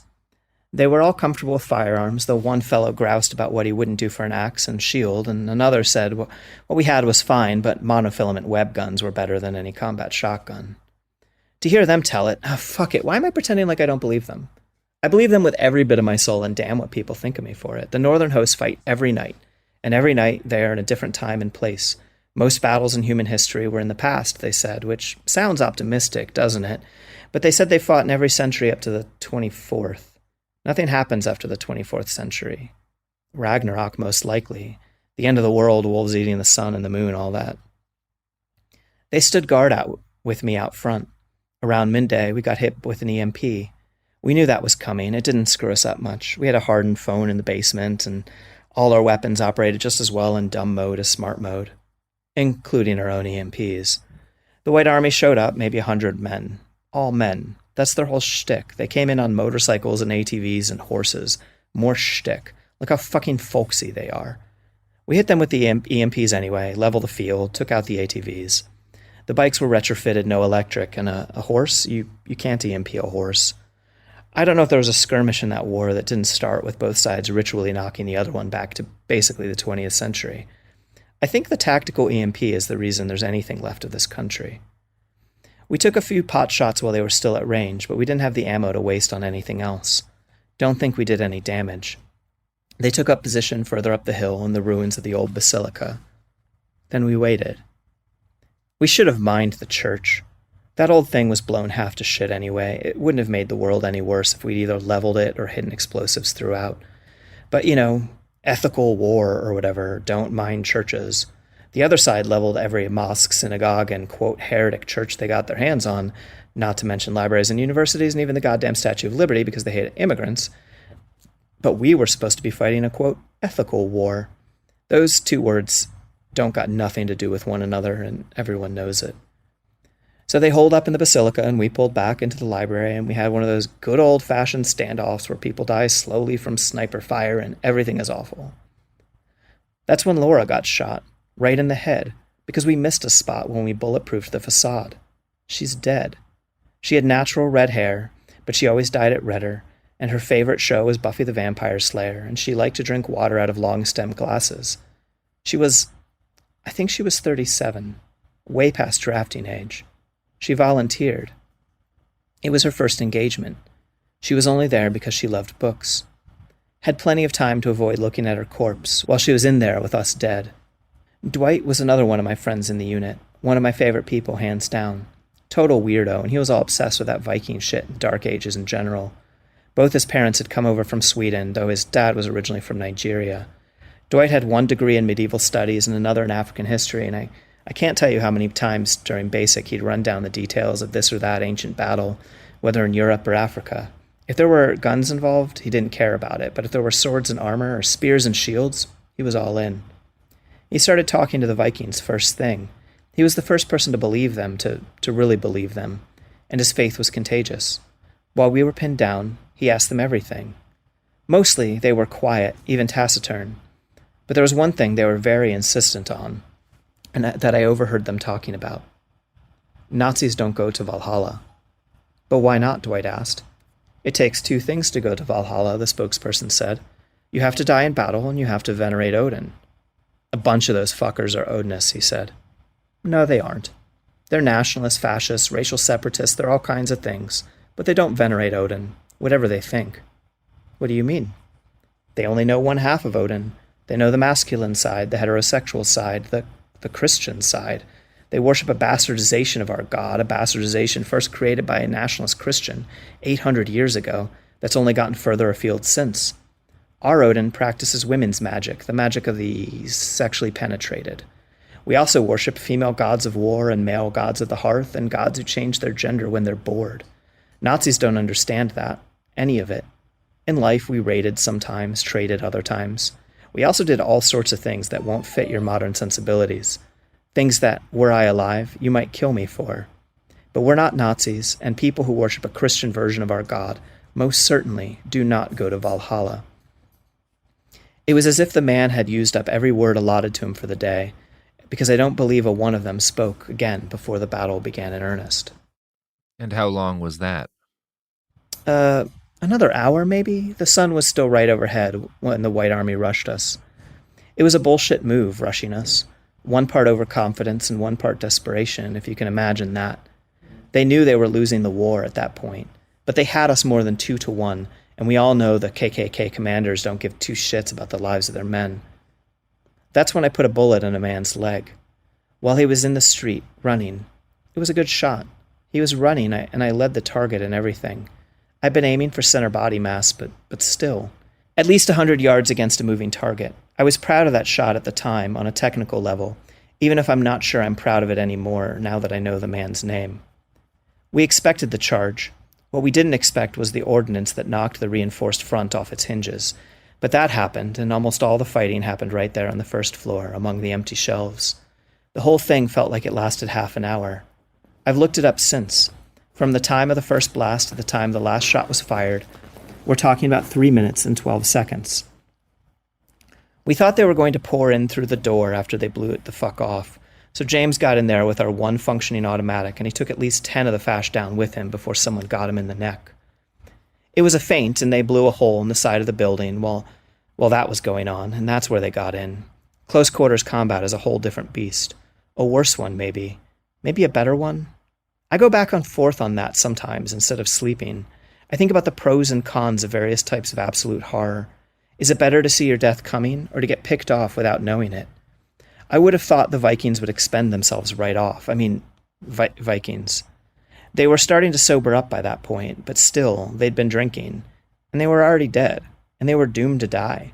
But they were smarter than that, never risked themselves unnecessarily. Your next assumption of a comrade you know is doomed is that they'll sacrifice themselves to save others. None of that either.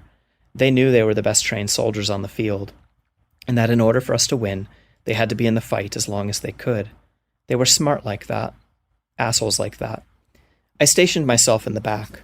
I fancy myself more of a sniper than the assault sort, so I watched the whole thing go down. I also only hit 3 targets out of 117 bullets I fired, but that's another story. I watched us win. We took casualties of 50%, half of those were KIA. But we defeated a force twice our strength. I watched the Einherjar bayonet men and shoot them, and I saw one of the Viking women break a man's face apart with her fists. Soon after, a bullet found her heart and she collapsed with a smile on her lips. She disappeared. Like, literally, she phased out of existence, beam me up Scotty. We pushed them back onto the pavement. When I say we, I'm honestly not being fair, because I didn't do much of it myself. We had them scattered and running, most of them. Dwight was out there, waving a pistol in one hand and swinging a wooden stock rifle like a club in the other. A Viking with a shotgun stood beside him. I think the same fashy little shit killed them both, maybe in the same 3-round burst. I tagged the fashy in his belly, and his friends helped him get away, and the remaining Nazis ran. He survived his wound. Why do we have so much information about the war? Does it do me any good to know who I killed and who I didn't? And Dwight? Dwight lay alone in the concrete, face down. There wasn't much blood, but he was dead. 2 ravens sat atop him, one on each shoulder. I've never seen a raven in Asheville in my life, not before, not since. There were 2 of them, as big as people say those things are. They barked and they sounded like dogs. One was loud, like it was right where I was. The other was distant, echoing. Then they flew away, directly up and toward the sun, and I tried to watch to see where they went, but you can't look directly at the sun like that. I looked back down, and Dwight was gone. Okay, so his body was still there, but there was something about him that was gone, and I don't know how to tell you what it was. That was that. We won, sort of. They didn't storm the library, which I guess means we won. But sometimes I'd think I'd burn every single book in that place if it would bring back Laura or Dwight or any of the rest of my friends. The war was over at that point, even if we didn't know it yet. So what did they die for? I guess for symbols. Maybe symbols matter that much. I don't know. I deserted after that. Half the survivors of the Battle of Asheville died less than a week later up in Pittsburgh. And I suppose I'd be dead if I'd gone. And it probably makes me a coward that I didn't. It's not that I was afraid of dying. It's that I was afraid of dying in battle. Because I believe in Odin now. It's hard not to believe in a god without venerating him. I don't want to go to Valhalla.